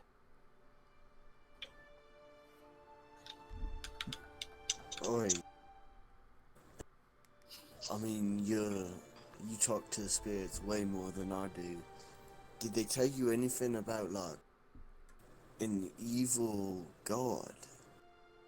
Like, anything about this dude with a weird, like, animal head? No, can't possibly say that I have. An animal head that's a guy who's a god? Oh, yeah, it's like you were saying, Mama, it's real dangerous out there. Aye, you're right. It is. That's why I almost want to keep you here and damn what the others say. But you're the master of your own path, Bilge. You need to forge it on your own accord.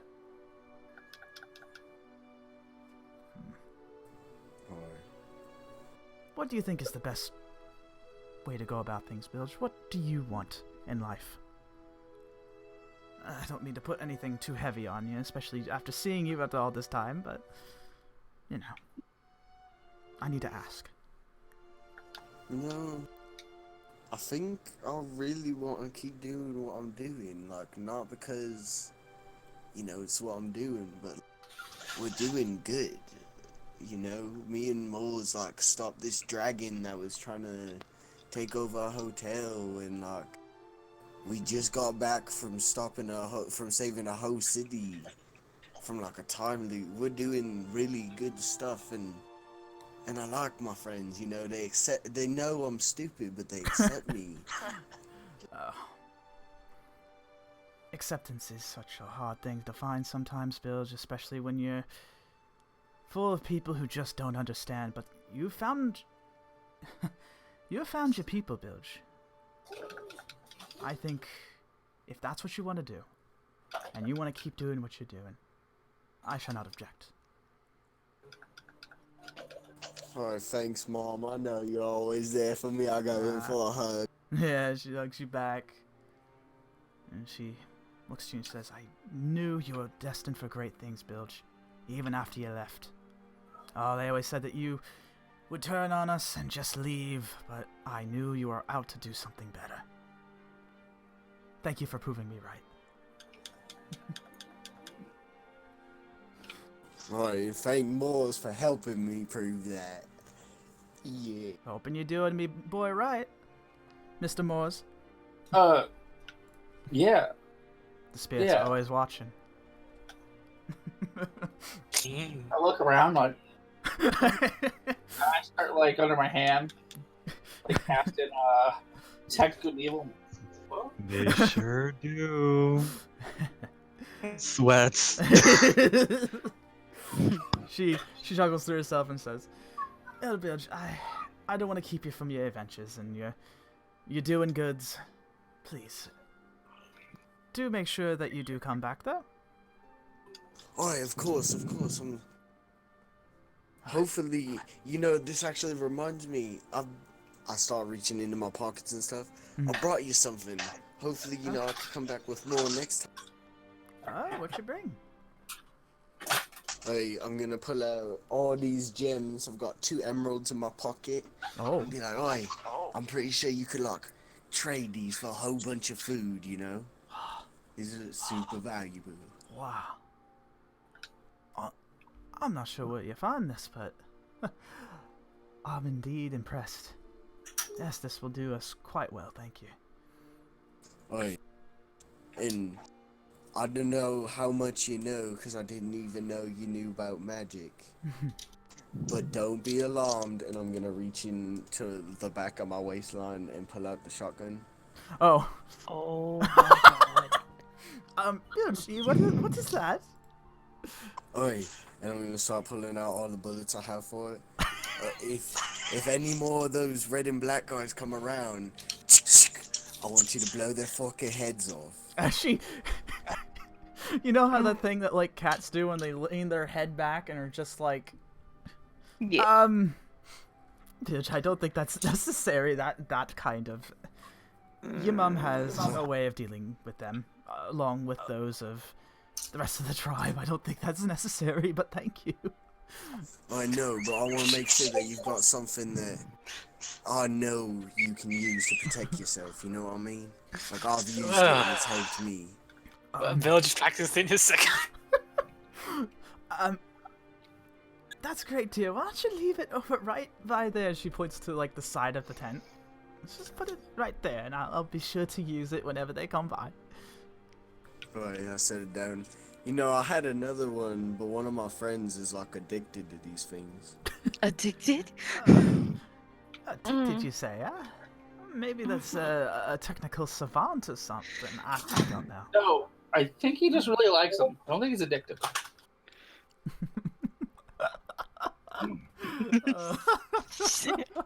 You know what? Okay. Yeah, she just looks to you, Bill. Just still the wonderful warm smile that you've always known on your mother. And she says, I really appreciate everything here that you've done. Just when you do leave, just don't pay any mind to the others. Alright? They don't understand like I do. Well, I don't think they understand the ass beating they get if they don't shut up. Now, Bilgy, what do I talk about your mouth? Step on my shoulders. Damn right. I mean, well, this fight's already break up enough as it is. I have to always get involved almost twice a week now these days. Bunch of idiots, a lot of them. You know. 'Tis part of the tribe life, huh? Yeah. I understand that you've got business, Bilgy. Otherwise, I'd let you stay here for some stew, but I don't want to keep you. Oh yeah, I think I should go find my captain. I think there's a lot more stuff we gotta talk about. I'd enjoy that then. I will definitely come back though, and I'll give her one last hug. You better. The spirits will come find you and bring you back here for me.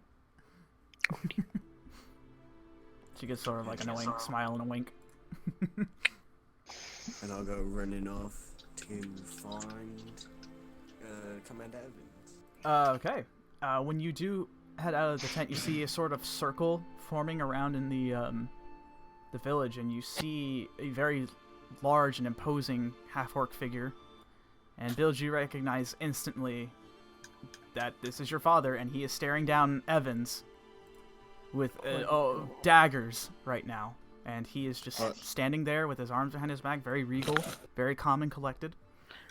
And you hear Evans speaking. He says, "I assure you, sir, this is all for your protection. I'm just making sure that those with ill intentions do not come by. I don't give a damn what you believe, boy. We can handle our own." Alright, can me and Wolves go running up behind Commander Evans? Yeah. You do that, and you see shock across your father's face, and then Evans looking back at you, but he's still pretty, like, nonchalant. And he says, "Oh, been able to take care of everything, Bilge?" Oi, yeah, is this bloke giving you any problems? And I'm gonna side-eye my dad. Just sort of snorts. "Oh, if it ain't the traitor. Coming back." I ignore him. Evans shakes his head. He says, No, he's not giving any issue. Just doesn't quite see the danger that is, well, quite apparent." And he looks over back at Evans and says, "Oi, no danger. Just the usual. Now, if you excuse me, I'll be leaving, and I best expect you to be leaving within the hour." And he then sort of huffs off. And Evans looks over to you, Bill, and says, "Kind fellow." Who the fuck is that giant ass? Don't worry about it. And I'll go storming off to go off in a random direction because I'm so mad.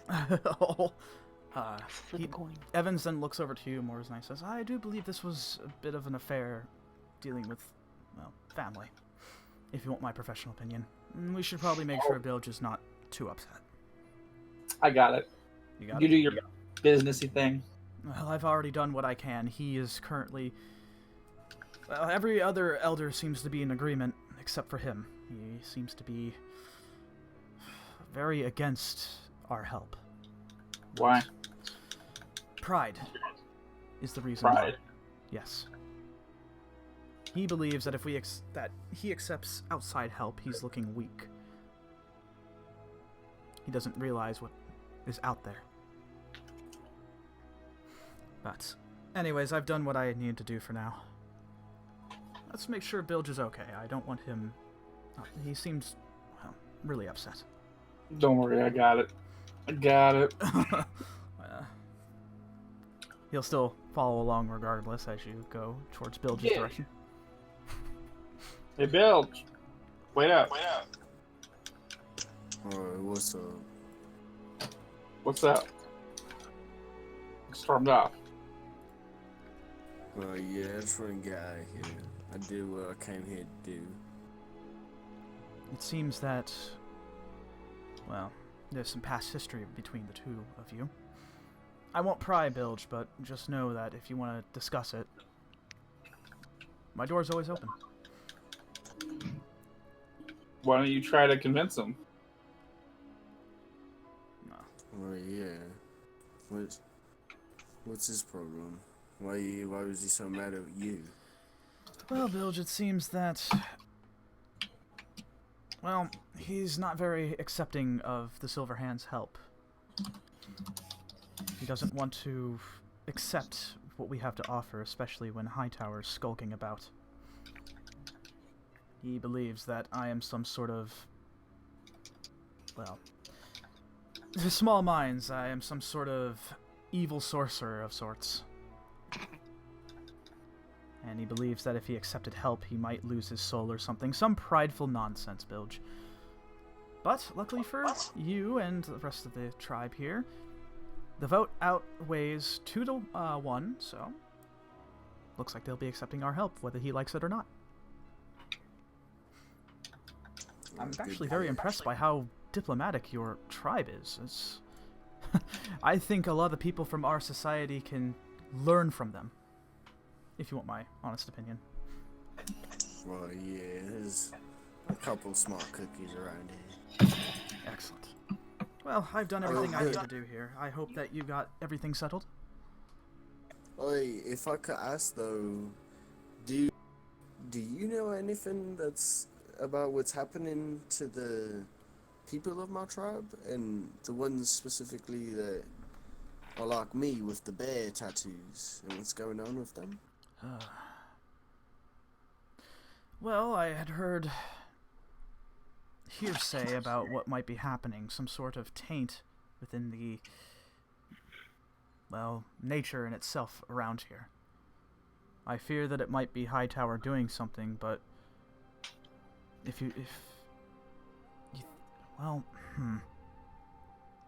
honestly, I think it might be beyond them. I don't think they're doing this. Whatever it is, whatever there is that they're doing, though, here, it's agitating whatever is out there, causing this. At least that's the vibe that I get around being in the forest for too long. And you don't happen to know anything about what is causing it, like that isn't Hightower? Like, if it has anything to do with a snake? A snake? Well, snakes in symbology are, well, many things. In some cultures, they are seen as protectors, and others are seen as deceivers, and in others are seen as dragons who have not gained enough power yet. It all really depends on where you look from.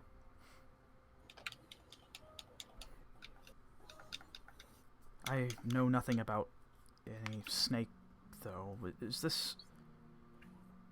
What exactly are you getting at, Bilge, if you don't mind me asking? Oi. I mean, you know, I'm still, and I flex my muscles a little bit, I'm still one of your best fighters. I cannot deny that. I've been having, like, problems. Like, I had a dream where it was, like, me with a snake. Like, I was looking at myself wrapped up in a snake. And, like, there's something blocking my soul, and I pop out the shield. And there's something messing with my shield. Like, I can't even put a platinum shard in it no more. He actually places a hand on the shield with both his index and middle finger out, touching it. Just sort of out of the blue, not even saying a thing. And he reaches his hand back and he says, "Yes, that's weird. I do sense something amiss." You see, many mages, especially those who are as talented as I am, not to throw my ego out there, but when you've done as much as I have, Bilge, you get to see people for who they are, their aura, essentially. And yours is a faint mix of blue and red. And that red is something that concerns me. I think that is what you're talking about here.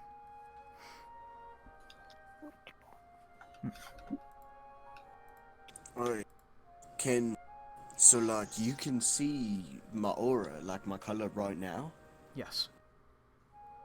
Can I try something and you tell me if it messes with my aura? Sure. By all means. Hey. Alright, let me know if it gets any more red and I'll rage. Okay, you'll start to rage. Yeah, I'll start to... You're gonna rage.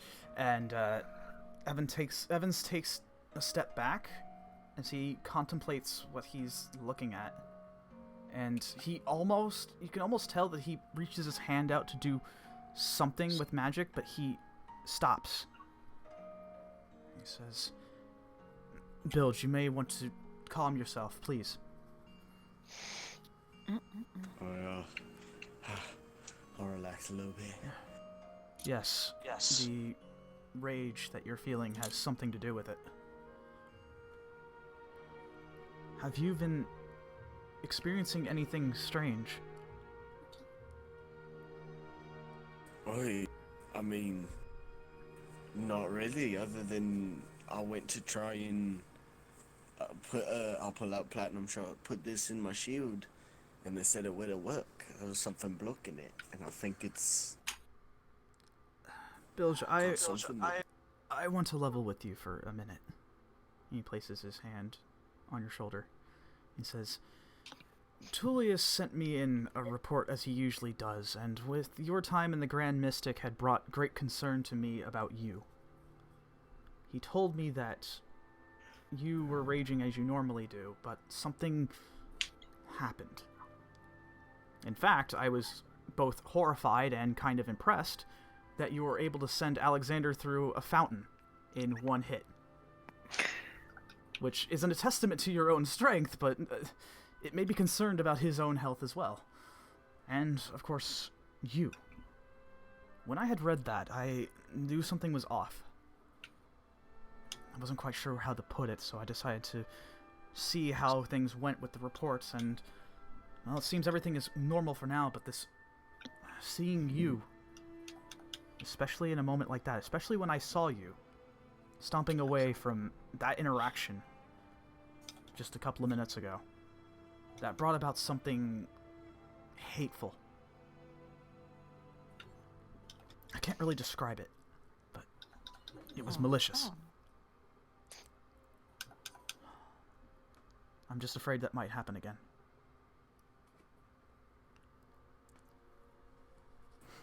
I'll kind of reach up at the Bahamut's pendant around my neck. I'll make sure that doesn't happen. I hope so, Bilge. Just, Sorry.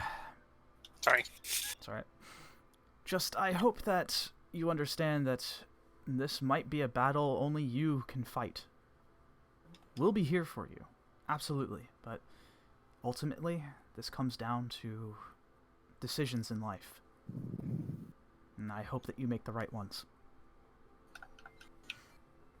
For now, I believe we should be away from here. We've done what we could do.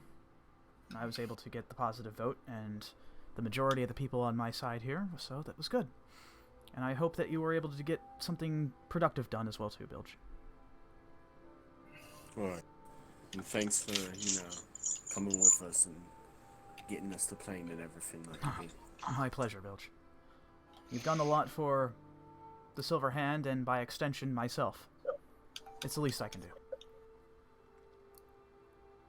Now then, I know that some of you are adverse to flying, and he looks over to you more, so he says, you best prepare now. Yeah. Well, yeah, I'm gonna do that. Bill, do you want to join? I cool you down. Out in the forest. I was walking up to Moors, and Moors, thank you as well, You didn't have to come with me, but thanks for being there for me. Nah, you're my bro. Got him. Yeah, now let's get fucked up. Here they go. Oh dear. Well, never a dull moment. And as you guys walk back, a sense of satisfaction is felt within you, Bilge. And that will be the end of Bilge's side story. You still got enough time for a little bit for one. It's just Wants quick. to go? What? You want to go? Tulius, I need to borrow you for a minute. Yes. Okay. So, a couple days into everything going on, after visiting with Kane and talking to Bilge about what's going on, he is out and about, and same thing with Moors, and you are just sort of left to your own devices. Kind of just in your own room at the moment, looking over your notes and such. Both dealing with the Silver Hand and, of course, your own music aspirations and such. What are you doing, exactly? Just kind of doing your own thing? Between dealing with all this paperwork headache and trying to come up with a good song and lyrics, I really want to figure out what the hell this little stone that I picked up was. Right. So, and I've just been, while doing my music, I play music around it, I hum a tune every now and then, but I'm just trying to figure it out. It's really interesting. When you do play music around to it, it seems to respond in a positive way, as sometimes you play a little ditty and it kind of finishes it. But, like, the sound from it is crisp and clear.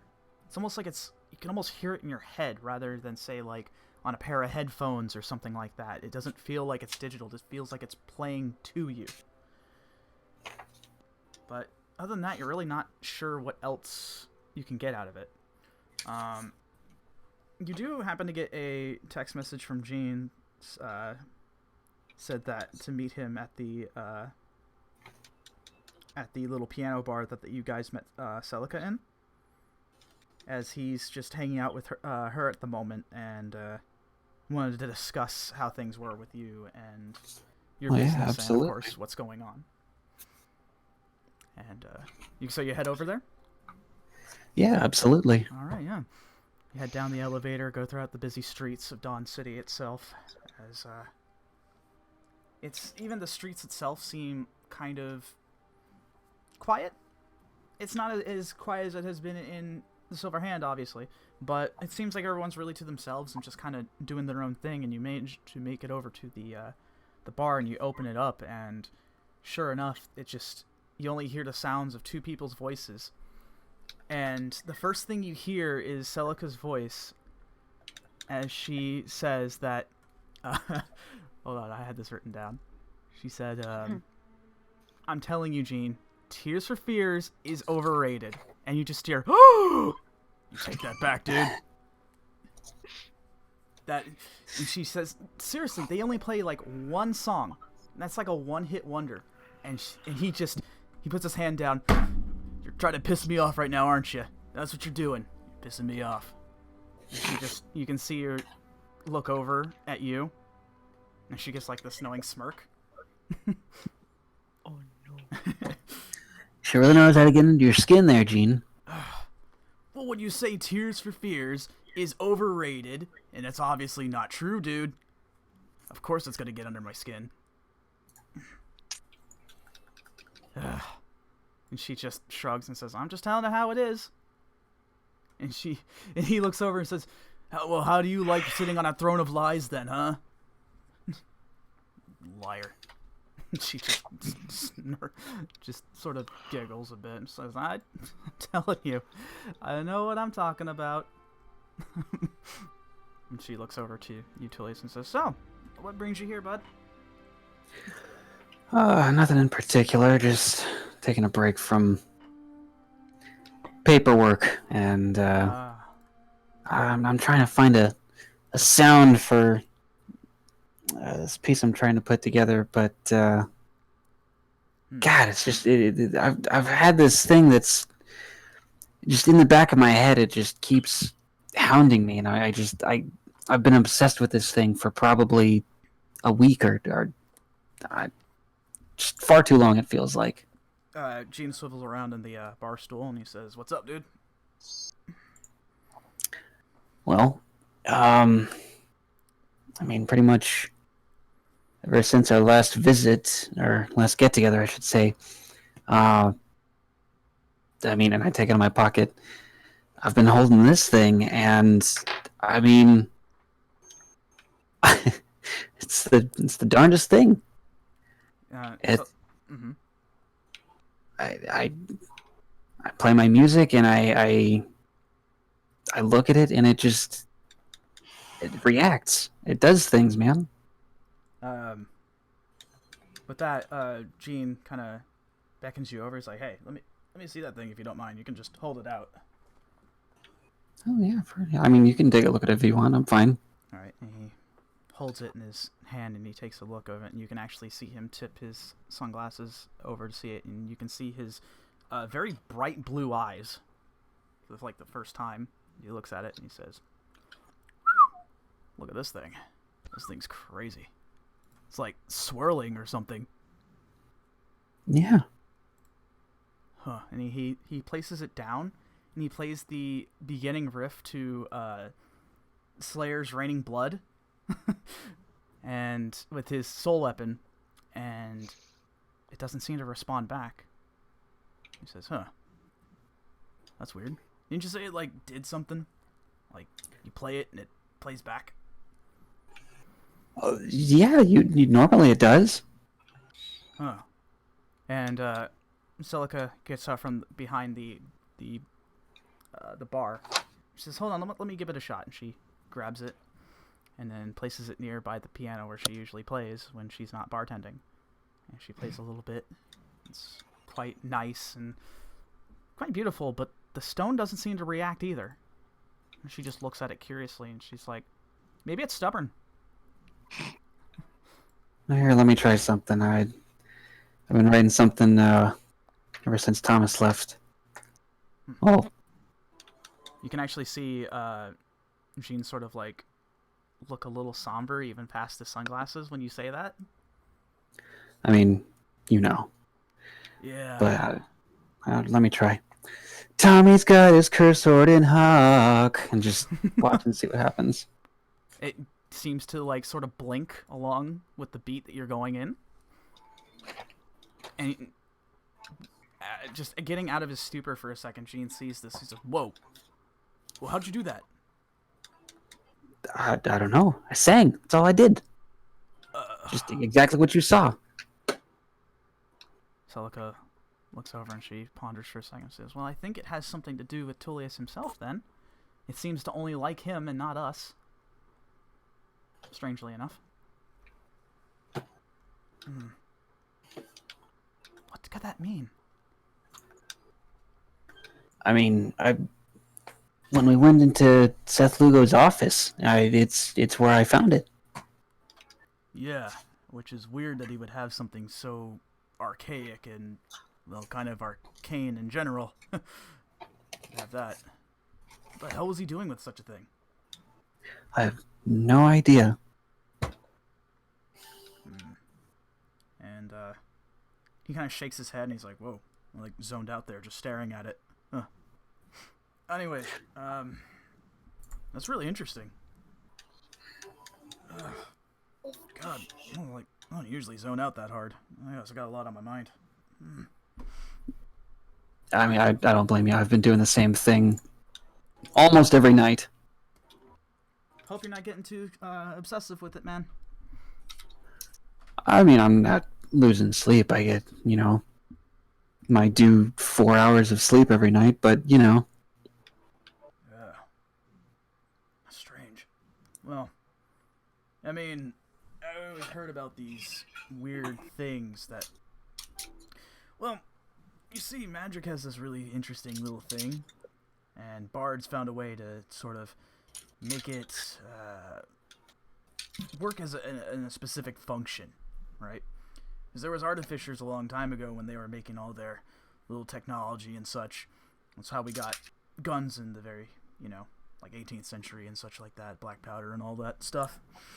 However, bards like you and I, Tulius, were able to mess around with like crystals and stuff. This is just hearsay and like a rumor and all that stuff, but I heard something like it was basically the world's first MP3 player. Whether or not that's true, I don't know. Maybe that's what that is. I don't see an aux cord on it though. No. Don't think there'd be a way to plug in an amp or anything into it either, but I mean, kind of the way they did records, just play the music and it imprints onto the vinyl. Same kind of idea. Yeah, exactly. And Celica speaks up, but in a magic kind of way, but with a rock. A really pretty rock. Or something of the sort. It's weird. The whole thing's weird. Wouldn't happen to know anybody who would be an expert on these things then, would you? As you say that, the door opens up behind you, Tulius. And you look behind over your shoulder and you see Evans. And he looks to all of you and he says, "Oh, I'm sorry, am I interrupting something?" Oh, not at all, sir. Well, at ease. I'm only here to just have a bit of a drink. I've had a little time off. Might as well enjoy it. And Xian looks over and says, "Whoa. Commander, I didn't expect to see you, man. I mean, sir." And Evans just shakes his head. He's like, "Xian, how long have we known each other now?"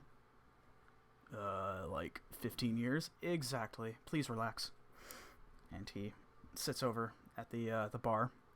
As you can see, his attire is far less regal and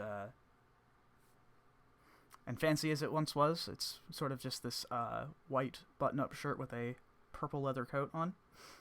Nice black jeans.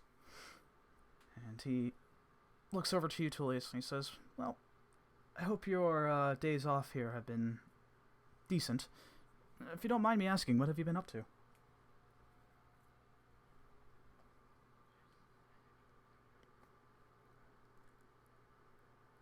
Ah, good.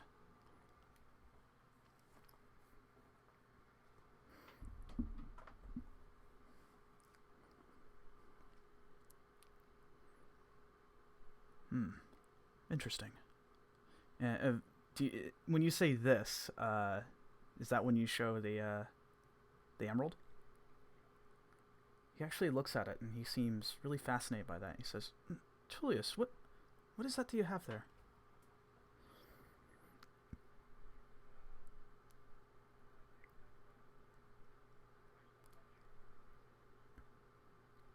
And that's when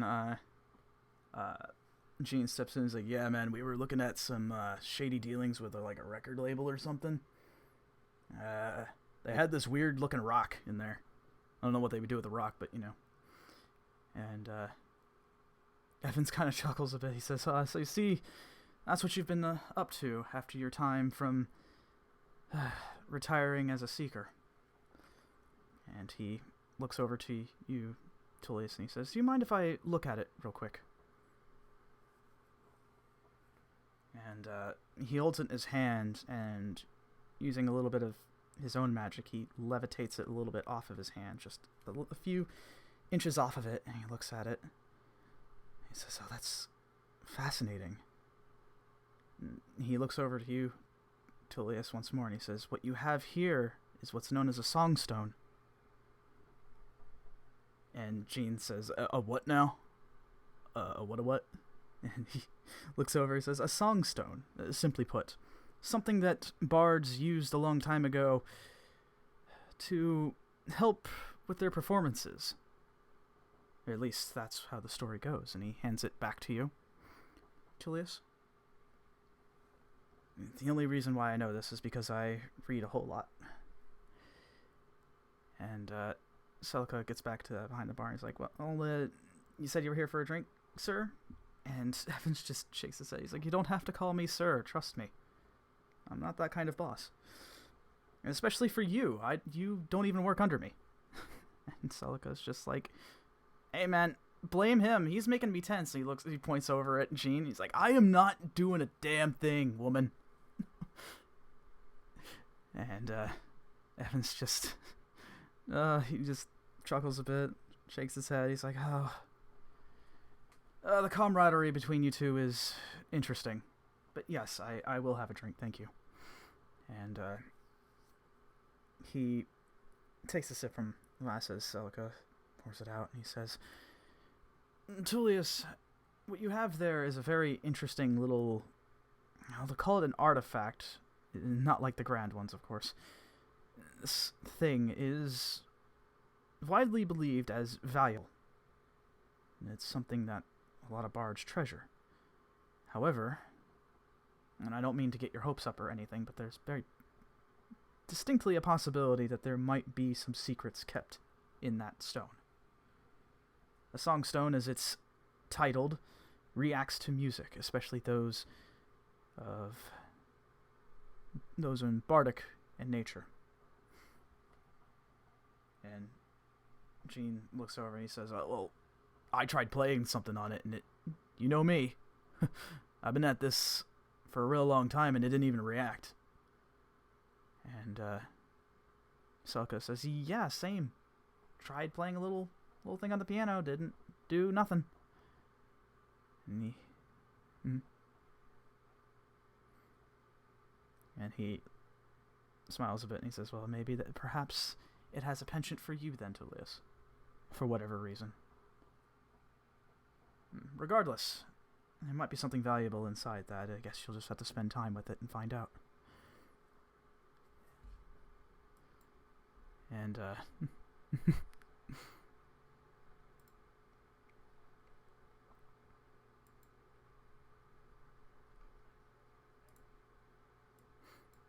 and Jean speaks up, oh yeah, man, it's like this guy, right? He had like some crazy warlock like contract or some crap. Try to get Tulius right, like he was like literally selling his soul away through paper. And Evans nods and he says, yes, I'm well aware of contracts and such, especially with those that are demonic in nature. Dark magic and all that. Smart. And well, what I can say is that we are doing a job, Tulius, that is larger than all of us. So, I appreciate everything you've done. You know, unrelated, but there was this story that I had in my head for a little while, and I wanted to talk to you about, Tulius. It's a story with a moral to it, if you're so inclined to listen.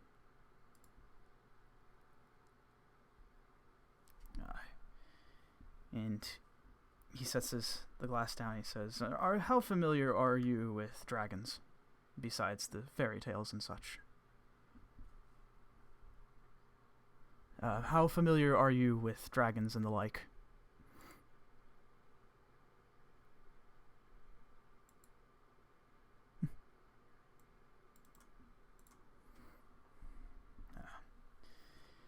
Well, there was this story of a red dragon by the name of Telsrium.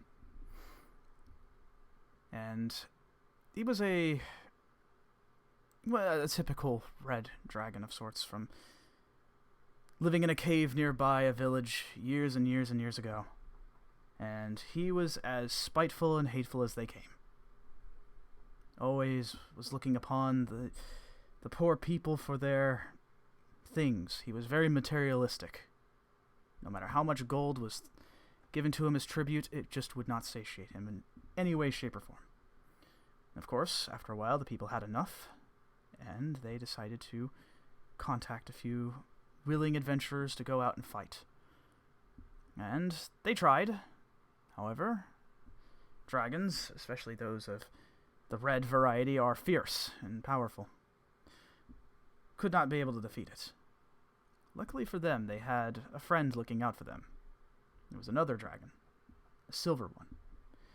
Now, in the pantheon of dragons, chromatics are usually known as evil.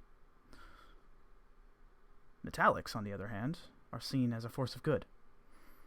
Now, this silver dragon, right? Silvers are also known to be, well, they romanticize humanity. They believe that humanity is a beautiful thing, and they wish to take care of everyone. And it saw the plight of these poor people slaving away to this dragon and its once and insatiable desires, and standing up for what they believe was right. However, the dragon also had a bit of a soft side to it. It wanted to fight not with tooth or claw, but with words. And when it finally made itself known to these brave adventurers, they went out once more to fight it. And this time they were successful. Unbeknownst to the heroes, however, they did not know that this dragon was, the silver one that is, was facing off against Telsrium frequently and would lose. The red was far too powerful, but through a unity of sorts, were able to defeat him. But before striking Telsrium down for the final time, the silver stopped and tried to discuss what it would be like to actually help humanity instead. And in a rare moment of clarity, this red dragon figured that it'd been going about life wrong. Unheard of. But if the story can be believed, it happened. And it realized that the error of its ways, and promptly, well, after some adjustments, of course, went to help humanity once more, alongside the silver. The moral of this story is that life is a very strange thing, Tulius, and I know that you, being a captain, have to make decisions, especially about people. But understand that not everyone is as they seem, and that there are more than just one option. Just something I had in the back of my head, don't mind me.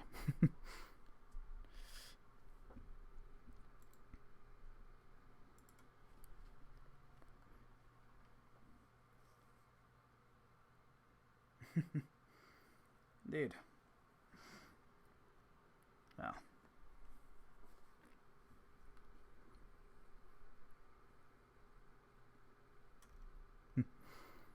It's just something that I firmly believe in when it comes to dealing with people. This is why I tried to go in a meeting with Hightower, realizing that they probably wouldn't go along with anything I had to say.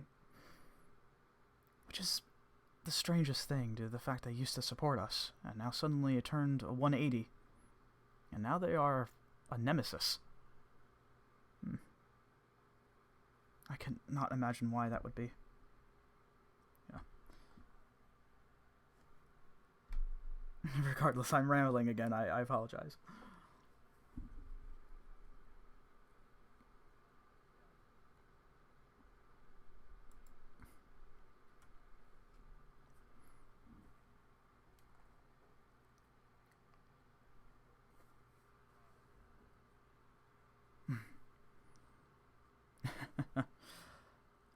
Despite what many sometimes believe of tieflings, you certainly break that mold.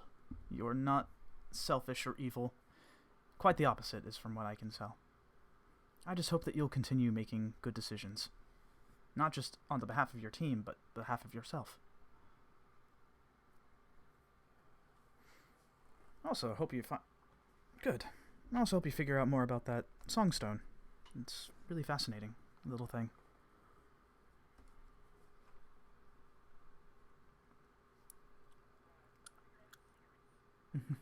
Celica 5 something says, you should probably put that as like a necklace or something to look really cool, dude.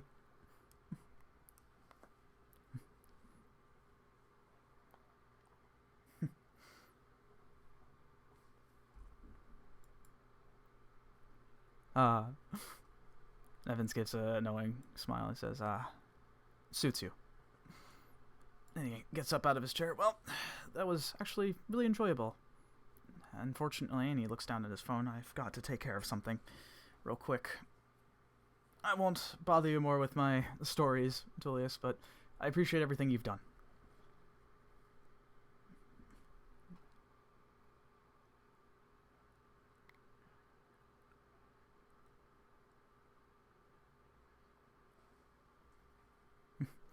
He kind of chuckles a bit, and he says, it's a nickname. And he begins to walk out the door. And Gene looks over and he says, that guy's really cool, but man, he is an enigma. Nobody knows anything about him.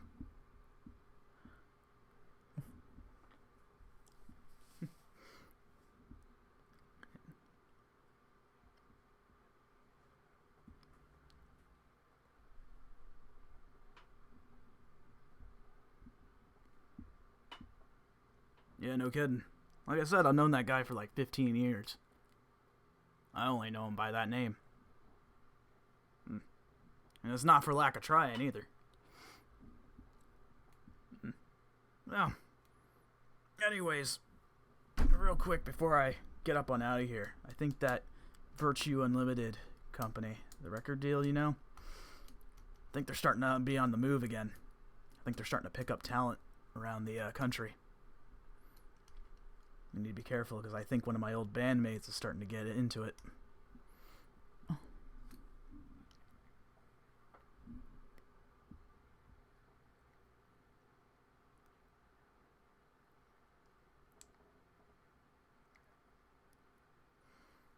Celica speaks up again. I've tried, man. Like, the thing is, they hold a lot of sway over everything.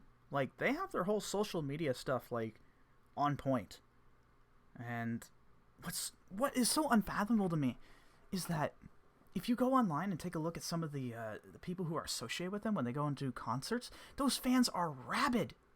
Like, it reminded me back in the days of like 90s with the boy bands and such. Oh my god, man. They go nuts. It's like that. It's crazy.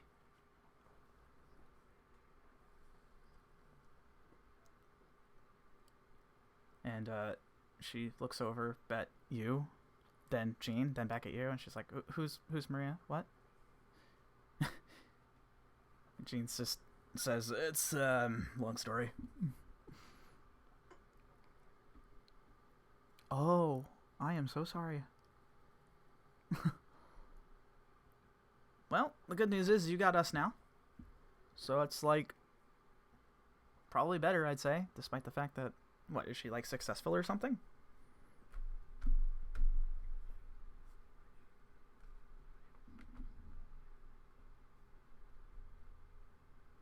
Ooh, awkward. Well,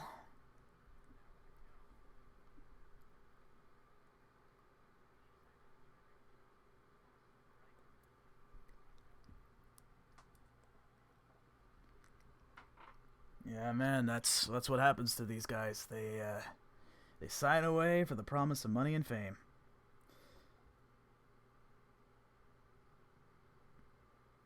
Well, who could blame you? We've all been in that situation. And at that point, Celica looks over at Jean and says, yeah? And it's not just me that you have to apologize to, which you've already done. So thank you, but you know, Tulius, I'm gonna go out and just say it. This guy here, and he is as good as they come at times, can be a real jerkwad. And Jean says, what the hell, man? Don't put me on blast like that. And Celica says, no, don't listen. Like, listen to me, alright? There was a time when we, the four of us, the Star Chasers, right? We're all together, and unfortunately, our bassist didn't really have very kind things to say, and he promptly left, which then Gene, well, bless him, and him trying, but said some not so great things about him. And I think he went to go leave for bigger and better things, quote unquote. This bassist. And Gene just sort of buries his face in his hand. He says, "Oh God, dude, why'd you tell him that?" And he just takes a deep breath, says, "Yeah, I said not so great things about that guy. I mean, he was being a real dickwad, but yeah, sure, but I wasn't any better."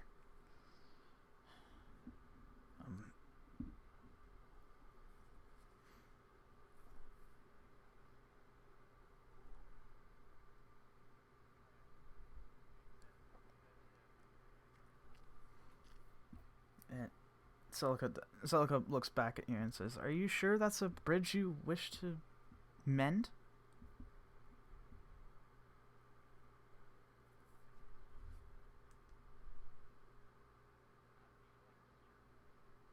Oh, come on, dude. Alright, fine, I walked into that one. Well, hopefully we can get that straightened out, and I want to do the same for our bud as well, too. The only problem is I think he possibly might assign to the same record deal as well, too. He started learning how to do main guitar and lead. Got real good at it, too.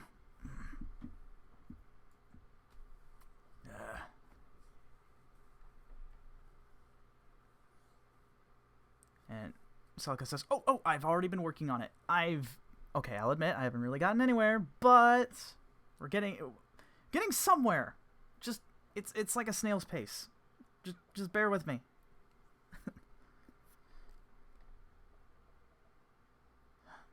It's just really hard to figure out when, well, you got all this stuff going on.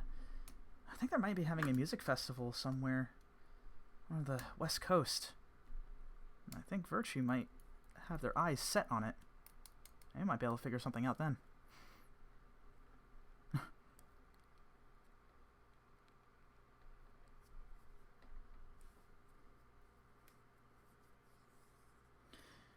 It could be.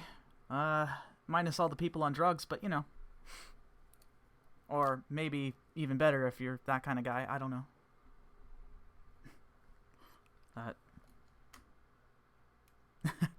Boy, tell me about it.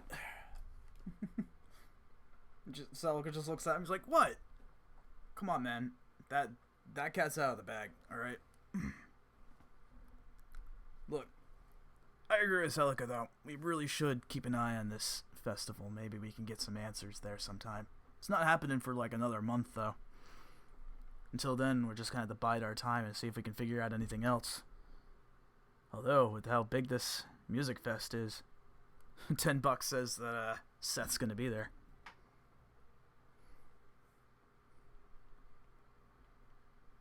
All right.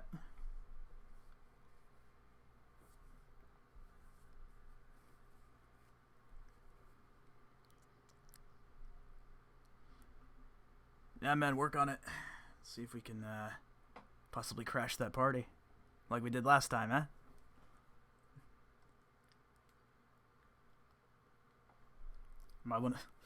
What, you want to bring your buds along with that too?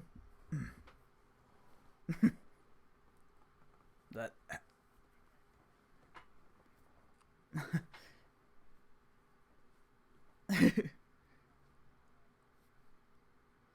Yeah, true. We'll figure it out either way. For now, it's just time to play the waiting game.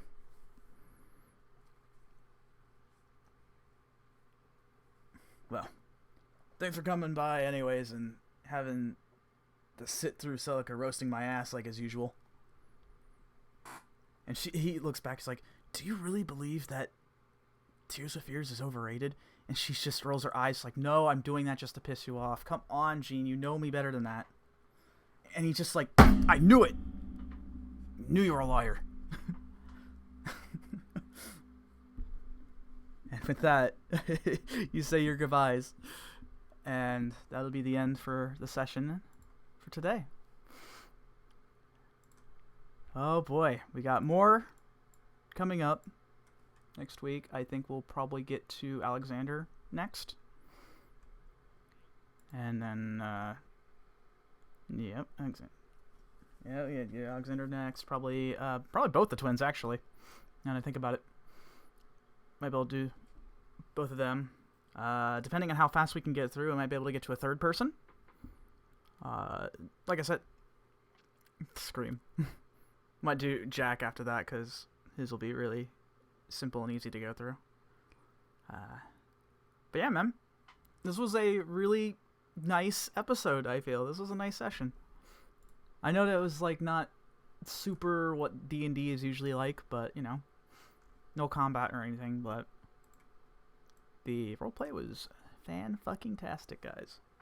So, we'll get more into the exciting stuff as well, too, once we get into Arc 6, which, again, is going to be a little difficult to do because it's on a little bit on the unorthodox side, but it'll be a real fun one. So, I'd love to tell you more, but, you know, secrets. So, yeah, so, if anyone else of you guys want to resolve anything as well, too, feel free to let me know. But until then, it seems it's late. Got, people got things to do, places to be, people to see. But next week, Seekers will return to our session 49. So we get to the good stuff as well, too. Can't wait to show off some new characters. Put it that way. So. You know what's really funny about that as well, Tulius? I had the same exact thing going through my head. That was exactly the first song that came up. So, anyways, I hope you guys had fun. More fun stuff coming up next week. Remember, we are very reliant on word of mouth. If you like what you guys saw, feel free to tell your D&D buddies, because we got plenty more to go through. This is like a big series, so don't worry, more content is coming. Until then, hope you all have a good night. Oh yeah, also, Twitter has been made just for the Seekers. I'm still getting that straightened up and made, so any and all art made by myself or anybody else here in the group, or even fan art as well too, will be posted straight on that. It's gonna be fun.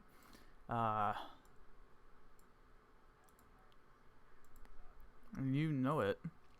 Secret Saga, and that's also the same too, at Secret Saga on Twitter, all that good stuff.